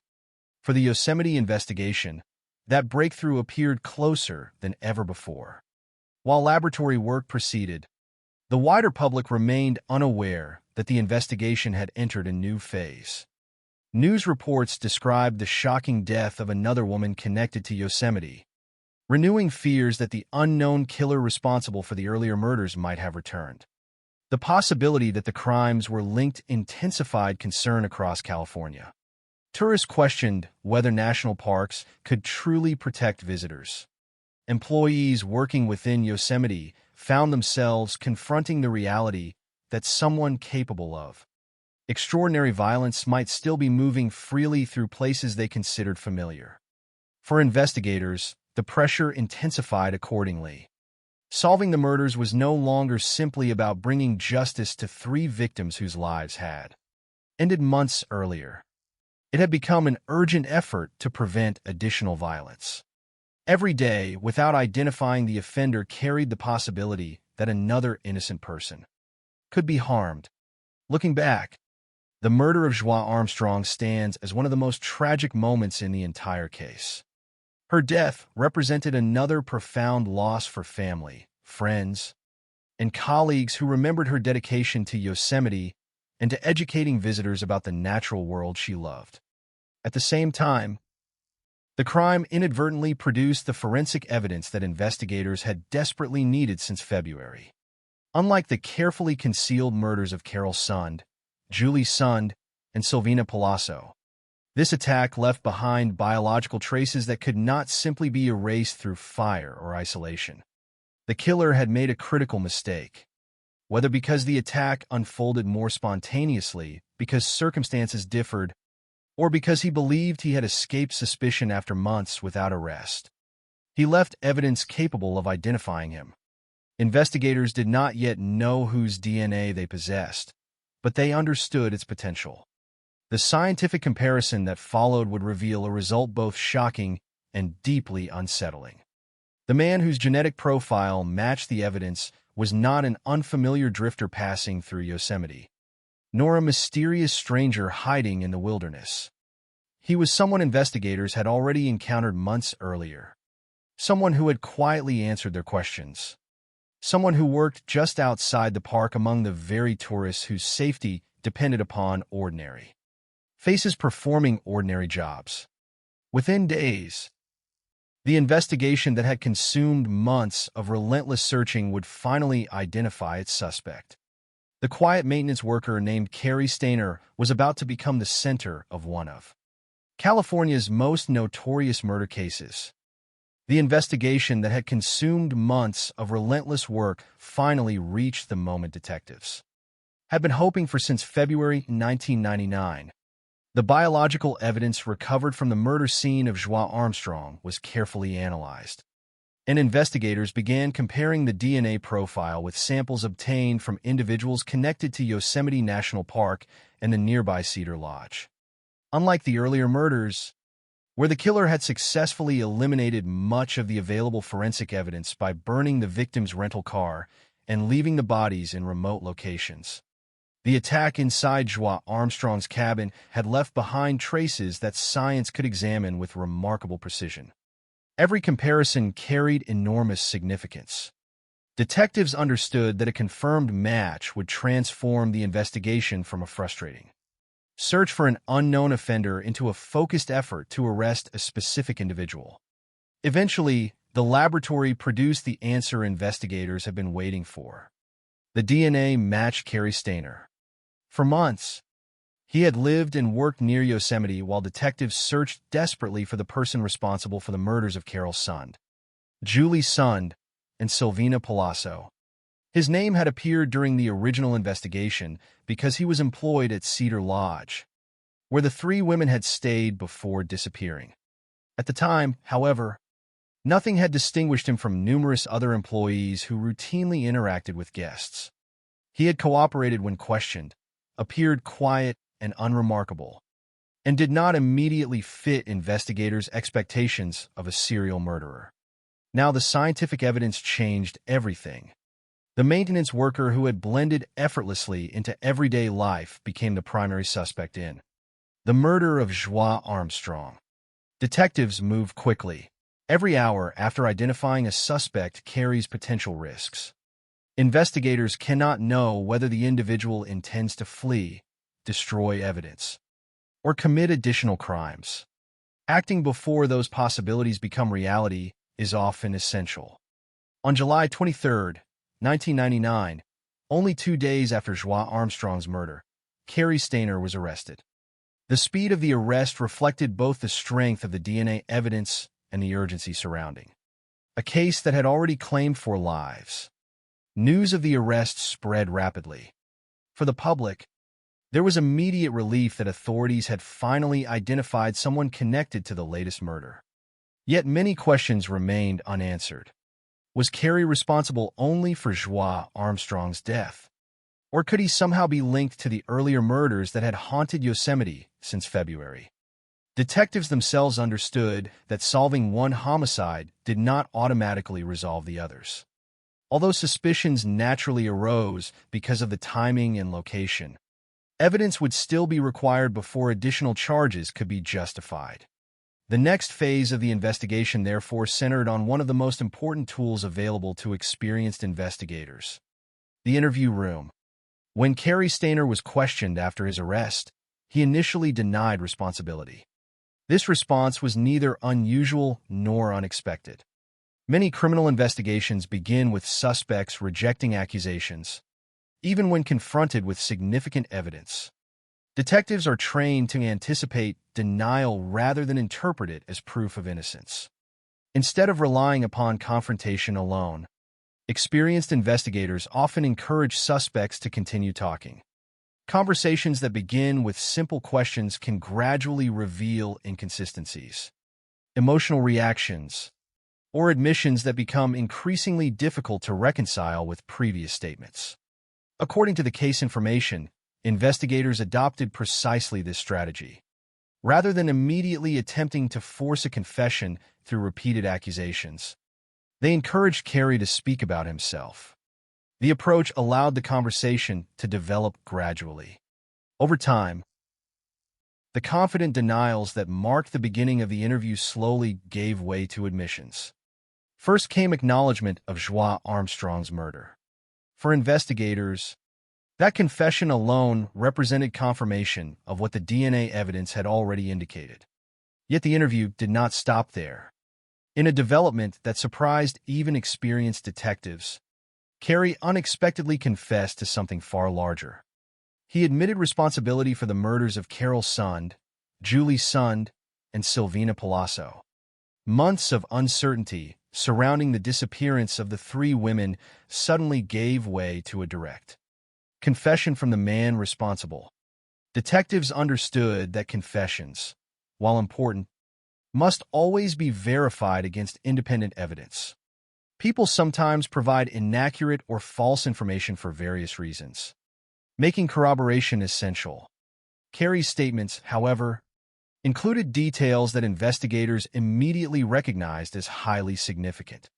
He described locations connected to the victims that only the killer would have known.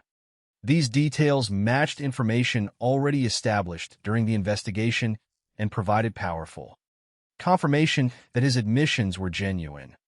According to Carey's account, he approached the 3 women at Cedar Lodge, threatened them with a knife, forced them into a vehicle, and drove them to an isolated area within the surrounding wilderness.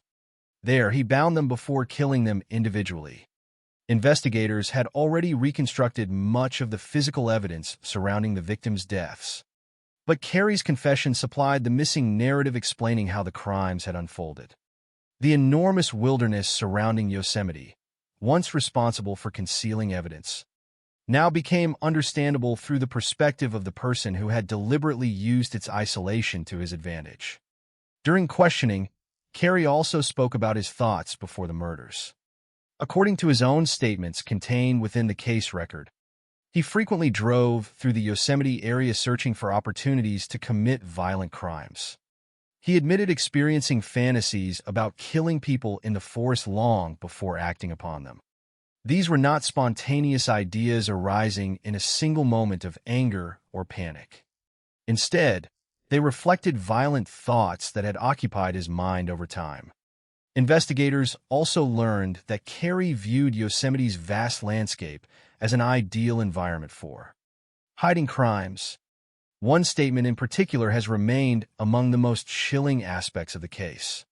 Carey described Yosemite as the perfect place to kill because nature itself could conceal what had happened. To him, the immense forests, remote roads, and isolated terrain offered opportunities that densely populated urban environments could not. Rather than seeing Yosemite as millions of visitors did, a place of extraordinary natural beauty, he saw it as a location where evidence might disappear and victims might remain undiscovered for extended periods. That perspective revealed a deeply disturbing contrast between how ordinary people experienced the national park and how the killer interpreted the same landscape. To families seeking peaceful vacations, Yosemite represented safety and wonder. To Carey Stainer, according to his own confession, it represented opportunity. Investigators also documented Carey's statements regarding his motives. He admitted experiencing violent sexual fantasies and acknowledged feeling powerful while controlling his victims. He further stated that part of his motivation was simply a desire to kill. These admissions became important during subsequent legal proceedings because they demonstrated planning and intent rather than impulsive behavior alone. Although psychological issues would later become part of the defense's arguments during trial, Carey's own description of his actions showed awareness of what he was doing and why he had chosen his victims. As detectives assembled the growing body of evidence, the full significance of Carey's position at Cedar Lodge became increasingly apparent. His employment had provided far more than a paycheck. It had given him legitimate access to an environment filled with visitors unfamiliar with the surrounding area. He understood local roads that tourists rarely traveled. He knew isolated locations where few people ventured. He could move through the lodge without attracting suspicion because guests naturally expected maintenance employees to be present. In retrospect, investigators recognized how those ordinary responsibilities had quietly created opportunities that Carey ultimately exploited. Another aspect of the case that shocked both investigators and the public involved Carey's appearance.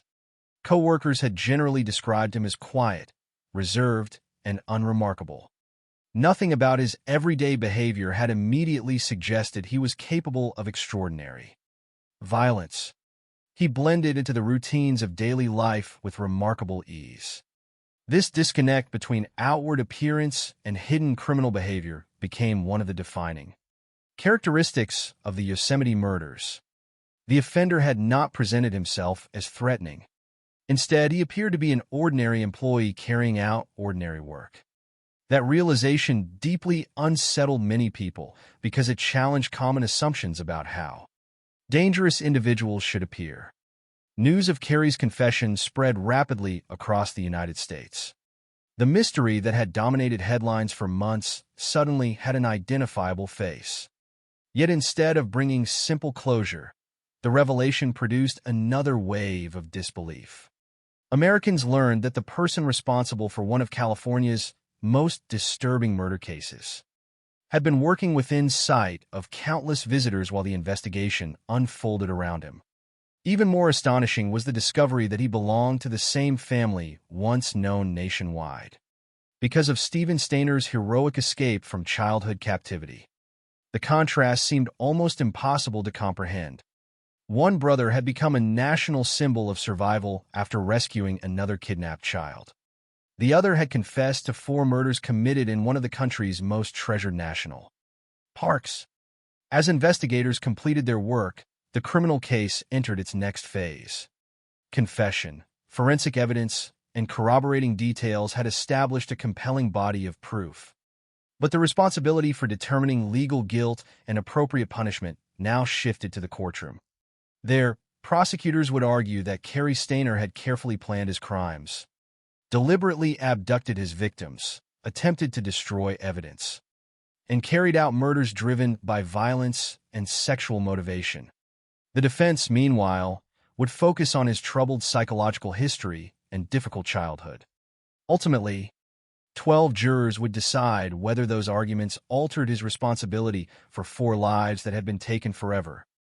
When Cary Stainer's confessions were combined with the DNA evidence, the locations he described, and the physical findings gathered throughout months of investigation, the mystery surrounding the Yosemite murders was effectively solved. The long search for an unknown killer had come to an end. But another equally important process was only beginning. In every criminal case, an investigation establishes what happened, while the courtroom determines legal responsibility and punishment. For the families of Carol Sund, Julie Sund, Silvina Palazzo, and Joie Armstrong, the trial represented an opportunity to see the evidence presented publicly and to hear a jury decide whether the man who had admitted to the murders would be held fully accountable under the law. The proceedings that followed drew widespread attention across the United States. The case had already become one of California's most notorious homicide investigations because of where the crimes occurred and because of the extraordinary background of the Stainer family. Now, the legal system faced the responsibility of examining every major aspect of the evidence with careful scrutiny. Prosecutors prepared to demonstrate that Cary Stainer had not acted impulsively or accidentally. Instead, they argued that the murders reflected deliberate choices supported by planning, opportunity, and repeated efforts to avoid detection. At the center of the prosecution's case were 4 counts of first-degree murder. Under the charges presented in court, prosecutors argued that each killing involved intentional actions carried out with sufficient awareness and planning to meet the legal standard for first-degree murder. The evidence assembled during the investigation supported that argument from several directions. The murders of Carol Sund, Julie Sund, and Silvina Palazzo involved the use of a knife, the forced movement of the victims from Cedar Lodge to an isolated location, and efforts to conceal the crimes by burning the victim's rental car. Investigators had concluded that the fire was deliberately set in an attempt to destroy fingerprints, DNA, and other forensic evidence. Those actions, prosecutors argued, demonstrated conscious efforts to avoid identification rather than panic following an unexpected event. Cary's own statements further strengthened the prosecution's position. During questioning after his arrest, he admitted approaching the 3 women at Cedar Lodge, threatening them with a knife, forcing them into a vehicle, transporting them to a remote area, and killing them individually. He also acknowledged that he experienced violent sexual fantasies and felt powerful while controlling his victims. According to the case information, he further admitted that part of his motivation was simply the desire to kill. Prosecutors presented these admissions as evidence of intent, arguing that the crimes reflected deliberate decisions rather than actions committed without understanding or awareness. The murder of Joie Armstrong formed another major component of the prosecution's argument. Unlike the earlier crimes, investigators recovered biological evidence from the crime scene that matched Cary Stayner through DNA analysis. That scientific evidence placed him directly at the location where Joie was killed. Combined with his later confession, the DNA created a powerful combination of forensic and testimonial evidence. Prosecutors emphasized that modern forensic science had independently connected Cary to the murder, even before he admitted responsibility. This reinforced the reliability of the overall case against him. Another important element presented during the proceedings involved Cary's familiarity with the Yosemite area. As a maintenance worker employed at Cedar Lodge, he possessed legitimate reasons to move throughout the property and surrounding roads without attracting attention. Prosecutors argued that he used this knowledge to his advantage, selecting isolated locations where victims could be taken and evidence would remain difficult to discover. The vast wilderness surrounding Yosemite had complicated the investigation for months, and according to Cary's own statements, he viewed the park's immense landscape as an ideal place to commit murder because nature itself could conceal what had happened. The prosecution argued that this demonstrated calculation rather than coincidence. The defense approached the case from a very different perspective. Rather than disputing that Cary Stayner had committed the murders, defense attorneys focused on his mental condition and personal history. They argued that his life had been shaped by profound emotional difficulties, pointing to his troubled childhood and the unusual circumstances surrounding the Stayner family. They reminded the court that Cary had spent much of his life living in the shadow of his older brother Stephen Stayner, whose kidnapping and remarkable escape had become one of the most publicized child abduction cases in America. According to the defense, the overwhelming attention directed towards Stephen left Cary feeling ignored and emotionally isolated. They also argued that Cary suffered from psychological disorders that should be considered when evaluating his actions. Throughout the proceedings, the defense sought to persuade the jury that Cary's mental state and personal history diminished his responsibility. Psychological problems, violent fantasies, and long-standing emotional struggles became central themes in their presentation. However, the prosecution maintained that regardless of those difficulties, the evidence demonstrated that Cary understood exactly what he was doing. His efforts to threaten victims, transport them to isolated locations, conceal evidence by burning a vehicle, and later describe the crimes in detail all suggested awareness of his actions and their consequences. Ultimately, the jury faced a question that appears in many criminal trials involving mental health issues. Did the defendant's psychological condition prevent him from understanding the nature of his actions, or distinguishing right from wrong? After considering the evidence, jurors concluded that it did not. According to the verdict, Cary Stayner possessed sufficient mental capacity to be held fully responsible for the murders. The defense's arguments concerning his difficult childhood and psychological problems did not persuade the jury that he lacked criminal responsibility. Instead, they accepted the prosecution's position that the crimes reflected intentional acts carried out by someone who understood what he was doing. On August 27, 2002, the court delivered its final judgment. Cary Stayner was found guilty of 4 counts of first-degree murder. The verdict marked the conclusion of a legal process that had followed years of investigation, forensic analysis, and courtroom examination. For the families of the victims, the decision represented official recognition of responsibility for the lives that had been taken. Although no verdict can restore those who have been lost, the judgment affirmed the evidence assembled throughout the investigation and formally established Cary Stayner as the perpetrator of all 4 murders. Following the convictions, the court imposed the death penalty. The sentence reflected the severity of the crimes as determined under California law at the time. Cary Stayner was sent to San Quentin State Prison, where he entered California's death row. According to the information provided in the case record, he remains there. The conclusion of the trial answered many of the legal questions surrounding the Yosemite murders, but it did not erase the broader impact the crimes had on public consciousness. The courtroom established guilt beyond reasonable doubt. Yet many people continued reflecting upon the extraordinary contrast at the center of the Stainer family's history. Years earlier, Stephen Stainer had become known across America because of his courage in escaping captivity and rescuing another kidnapped child. That story had inspired hope during one of the country's most widely followed child abduction cases. Decades later, Stephen's younger brother would become infamous for entirely different reasons. The same family name that had once represented survival now became associated with one of California's most disturbing serial murder cases.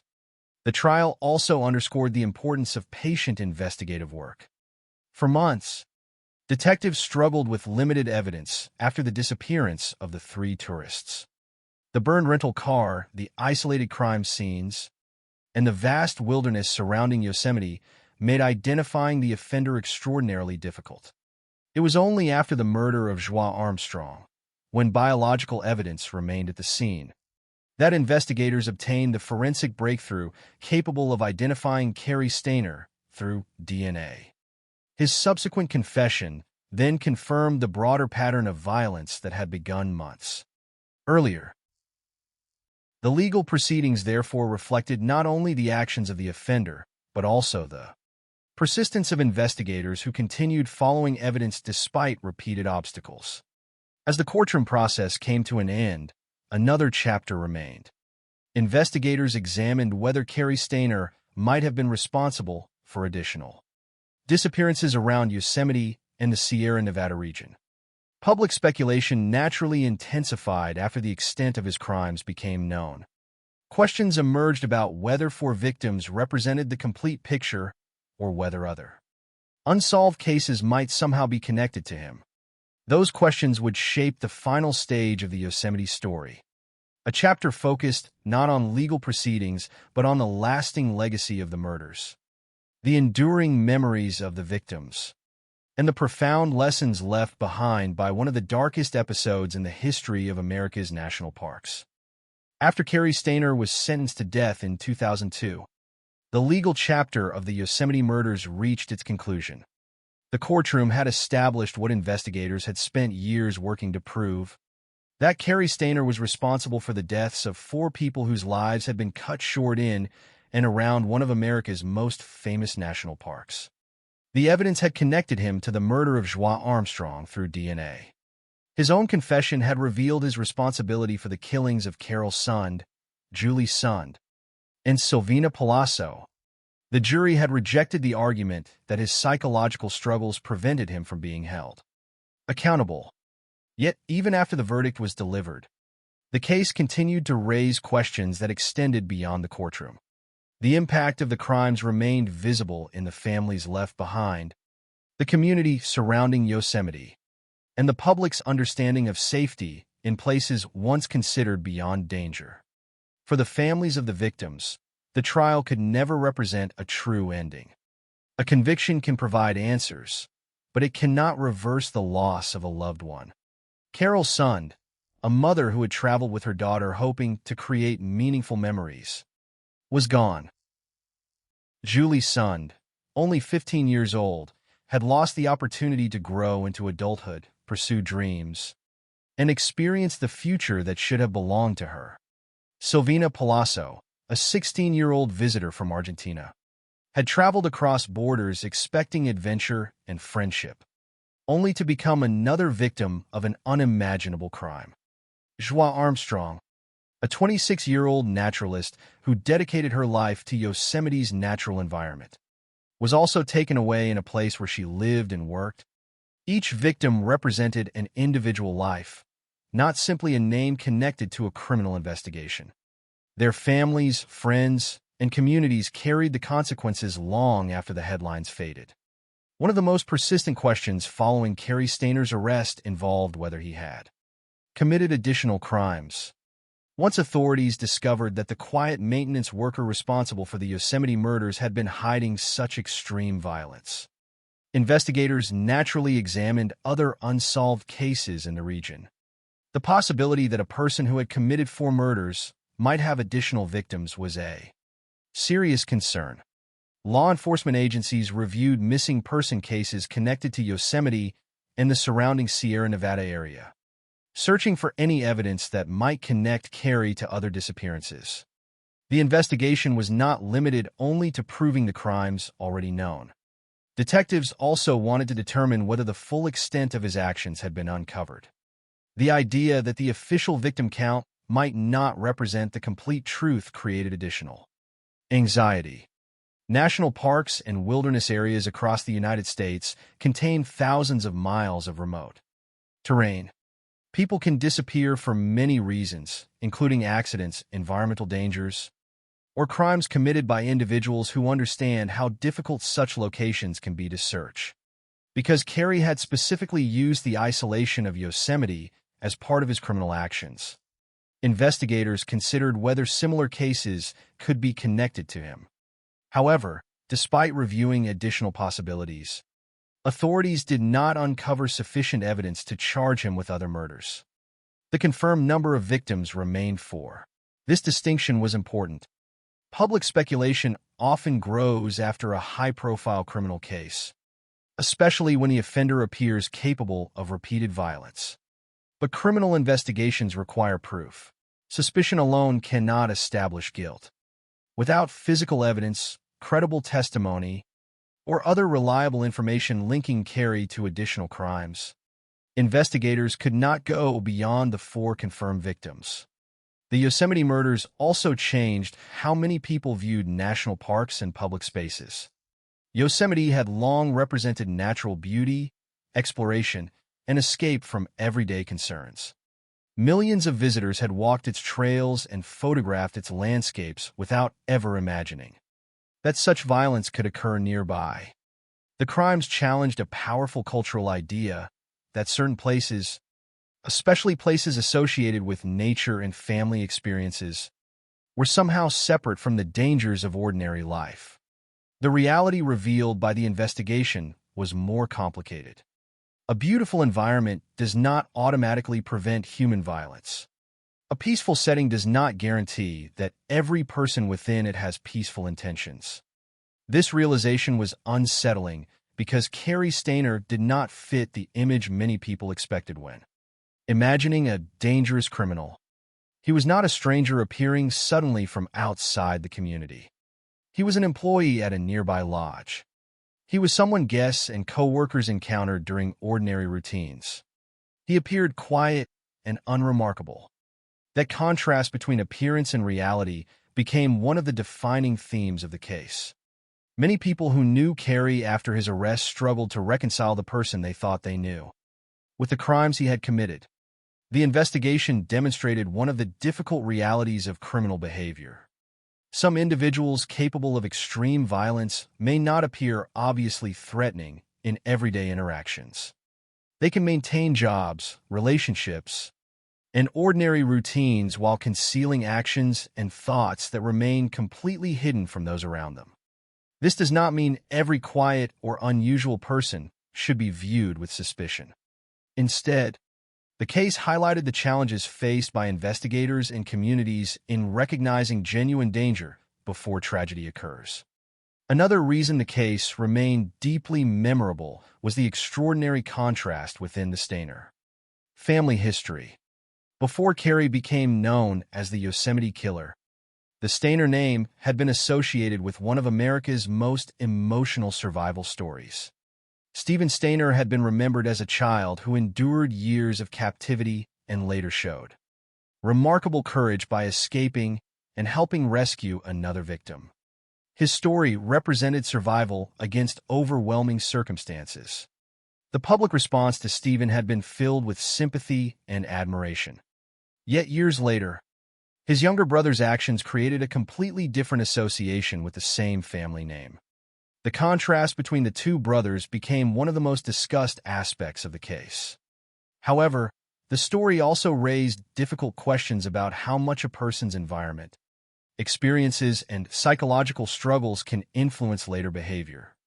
Experts examined Carrie's childhood, his feelings of being overlooked, his reported resentment towards Stephen, and his psychological condition. These factors became part of understanding his background, especially during the trial. But the conclusion reached by the legal system was clear. Regardless of his personal history or psychological issues, Carey remained responsible for his choices and actions. The existence of personal struggles did not remove accountability for the harm he caused. Over time, the Yosemite murders became a case studied not only because of the crimes themselves, but because of the investigative challenges involved. The initial disappearance of Carol, Julie, and Sylvina demonstrated the difficulty of investigating crimes in vast wilderness areas. The burned rental car showed how offenders may attempt to destroy evidence. The later murder of Joie Armstrong demonstrated the critical importance of forensic science, especially DNA evidence, in modern investigations. Without the biological evidence left behind at Joie's cabin, Carey might have remained unidentified for much longer. The case illustrated how a single piece of evidence can completely change the direction of an investigation. It also showed the importance of connecting separate events. At first, the murder of Joie Armstrong and the disappearance of the 3 tourists appeared as separate tragedies. Only after DNA evidence identified Carey and his confession linked the crimes together did investigators understand the complete pattern. The ability to recognize connections between cases is one of the most important skills in criminal investigation, particularly when dealing with offenders who may commit repeated acts of violence. The legacy of the Yosemite murders is ultimately defined by the victims rather than the person who killed them. Although Carey Stayner became the name most often associated with the case, the lives lost remain the central reason the story continues to be remembered. Carol Sund was a mother. Julie Sund was a teenager with an entire future ahead of her. Sylvina Palazzo was a young woman experiencing California with a friend. Joie Armstrong was someone who dedicated herself to protecting and sharing the beauty of Yosemite. Their identities should not be reduced only to the circumstances of their deaths. They were individuals with families, dreams, and people who loved them. Decades after the crimes, the Yosemite murders remain one of the most disturbing cases in American true crime history because of the contradictions at their center. A place known for beauty became the location of unimaginable violence. A family once associated with survival became connected to tragedy. A person who appeared ordinary was revealed to have committed extraordinary acts of cruelty.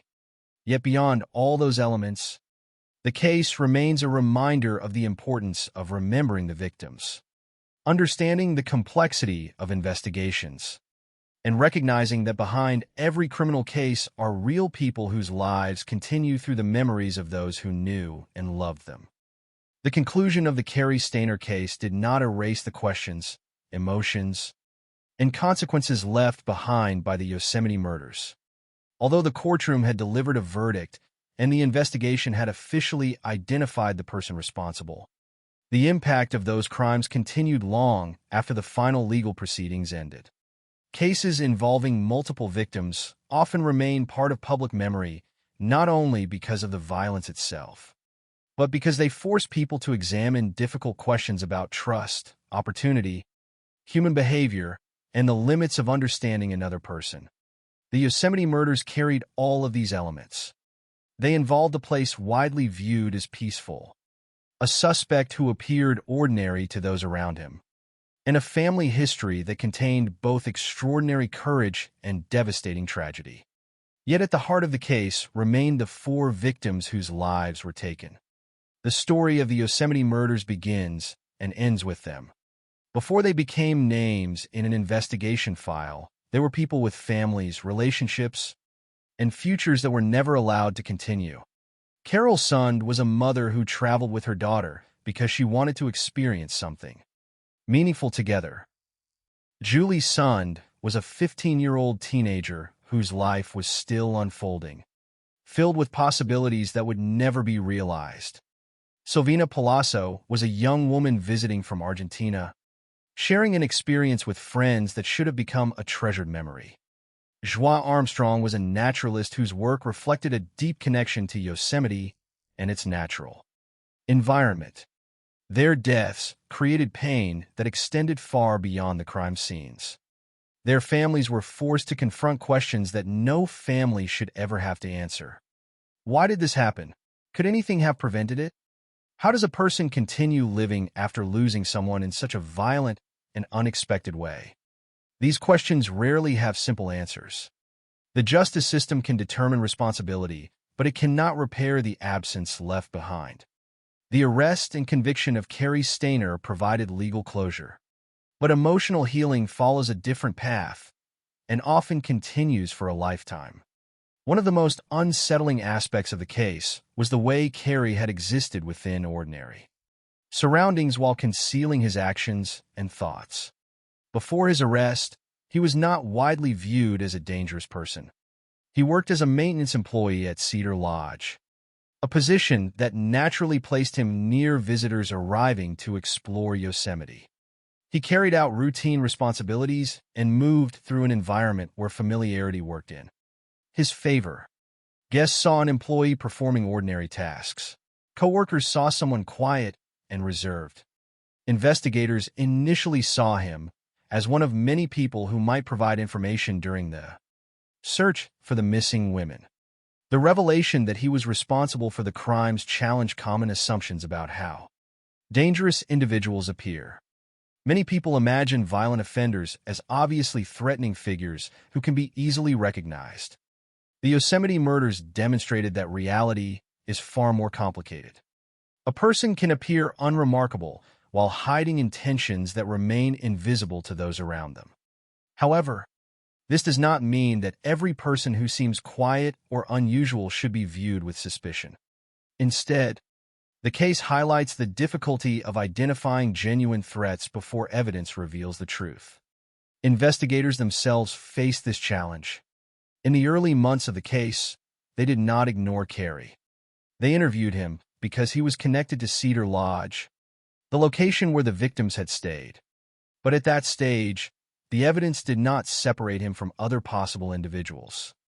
He had no previous murder convictions. He appeared cooperative. There was no immediate forensic link connecting him to the disappearance of Carol, Julie, and Sylvina. The investigation depended on evidence, not assumptions. That reality explains why the case remained unsolved until the murder of Joie Armstrong created the forensic breakthrough. The DNA recovered from Joie's cabin changed everything. It transformed an investigation based on uncertainty into one centered around a specific individual. The importance of that evidence cannot be overstated. Without it, Cary might have continued avoiding suspicion. The physical evidence recovered from that crime scene became the bridge connecting the investigators' questions with the person responsible. Modern forensic science has changed criminal investigations in ways that earlier generations could not have imagined. A single biological trace can reveal identity years after a crime occurs. In the Yosemite case, DNA provided the critical answer that months of searching had failed to uncover. Yet DNA alone did not explain the entire story. The confession that followed revealed the broader pattern of violence. Cary's own statements provided investigators with details that matched evidence already collected. He described locations connected to the victims and explained how the crimes had unfolded. These details confirmed that the February disappearances and the July murder were not separate tragedies but parts of the same criminal pattern. The investigation that began as a missing persons case had finally become a complete understanding of what had happened. The case also demonstrated how a criminal may exploit familiarity and access. Cary's connection to Yosemite was not accidental. His employment near the park gave him knowledge of the environment and legitimate reasons to be present around visitors. According to the case information, he understood that the wilderness offered isolation and that the size of the landscape could make evidence difficult to discover. The same natural beauty that attracted millions of people also created challenges for investigators searching for victims and evidence. Yosemite itself was not responsible for the crimes, but the geography of the area played an important role in how the offender operated and how authorities responded. This aspect of the case contributed to the public's lasting fascination with the murders. The idea that violence could occur in such a famous and beautiful location created a powerful contrast. Yosemite represented exploration, family vacations, and connection with nature. The crimes introduced a darker reality. Even places associated with peace can become scenes of tragedy when individuals choose to commit acts of violence. Another element that continued to attract attention was the history of the Stainer family. Stephen Stainer's kidnapping and escape had once made the family known throughout the United States for a story of survival and courage. His ability to escape captivity and help another victim had inspired many people. The later actions of Carrie created a painful contradiction. The same family name became connected to both extraordinary bravery and horrifying violence. This contrast contributed to the public's difficulty understanding the case. However, Stephen's story and Carrie's crimes must also be viewed separately. Stephen was a victim who survived unimaginable circumstances. Carrie was an individual who made deliberate choices that caused devastating harm. Sharing a family name did not connect their actions or define them in relation to one another. The case also raised questions about childhood experiences, psychological struggles, and personal responsibility. During the trial, the defense argued that Carrie's difficult upbringing, feelings of being overlooked, and psychological issues should be considered. These factors were part of understanding his background, but the jury ultimately determined that they did not remove his responsibility for the murders. The verdict reflected the conclusion that he understood his actions and could be held accountable for them. This distinction remains important in discussions of criminal cases. Understanding why someone commits a crime is different from excusing what they have done. By the years following the trial, Carrie Stainer became permanently associated with the Yosemite murders, but the victims remained the most important part of the story. True crime cases often risk placing excessive attention on offenders because their actions generate mystery and investigation. Yet the purpose of remembering these events should not be to elevate criminals into central figures. The reason these cases matter is because innocent lives were taken and because communities were affected. The memories that deserve to endure are those of the people who were lost. The Yosemite murders remain a painful chapter in American criminal history because they combine several elements that deeply unsettled the public. The violation of a place considered safe, the discovery that an ordinary worker could hide extraordinary violence, and the tragedy experienced by families who lost loved ones without warning. But beyond the headlines, investigations, trials, and discussions, the most enduring lesson is the importance of remembering humanity behind the case. Carol, Julie, Sylvina, and Joie were not simply victims in a criminal investigation. They were individuals whose lives mattered. Their stories existed before Carrie Stainer entered them, and their memories continue beyond the crimes that ended their lives. The final chapter of the Yosemite murders is not only about the man who committed the crimes.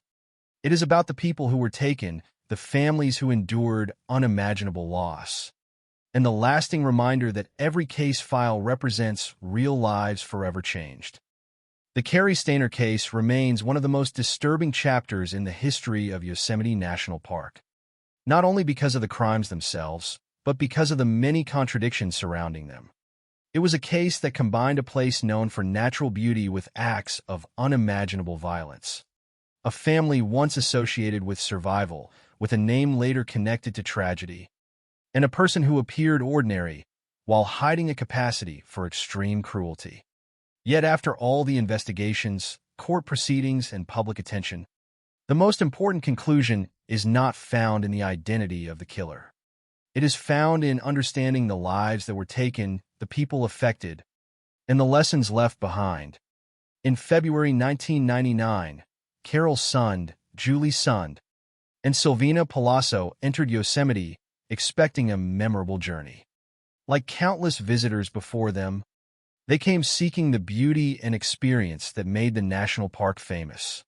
Their trip represented something familiar and deeply human, the desire to explore, to spend time with people we care about, and to create memories that last a lifetime.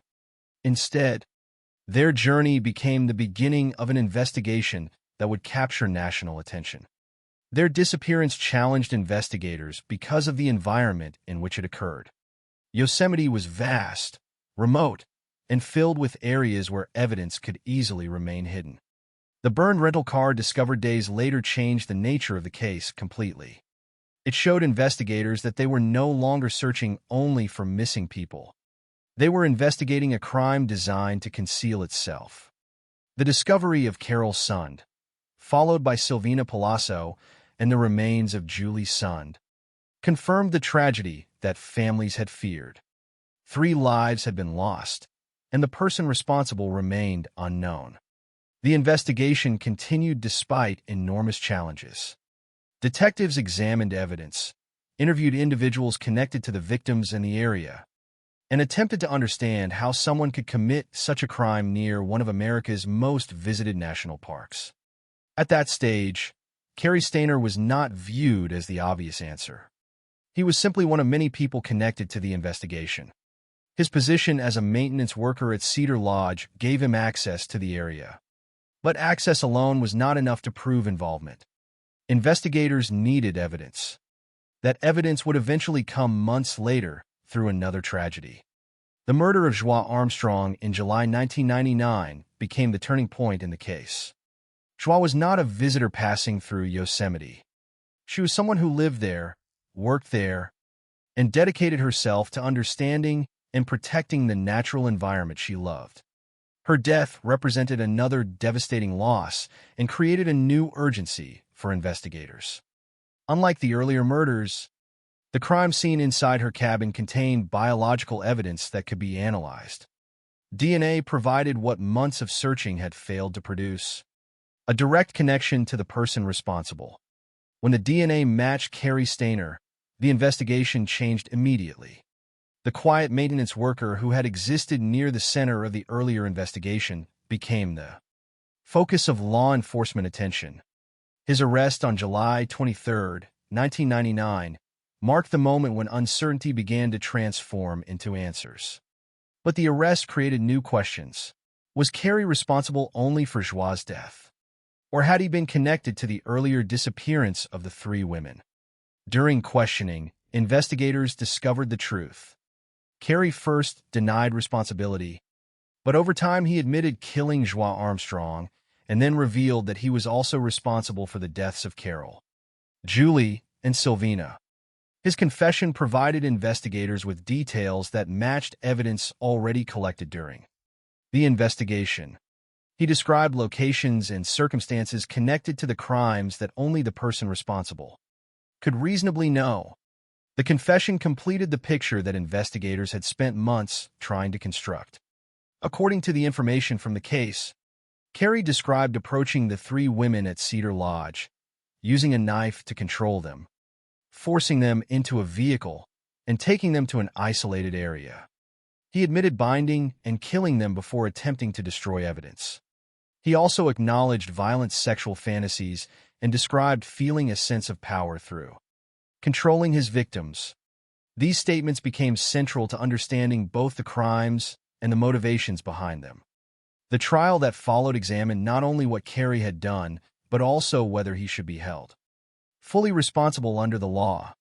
Prosecutors argued that the murders were intentional, planned, and carried out with an understanding of their consequences.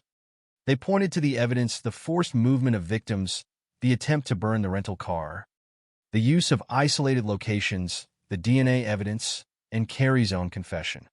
Together, they presented the picture of a person who made deliberate choices.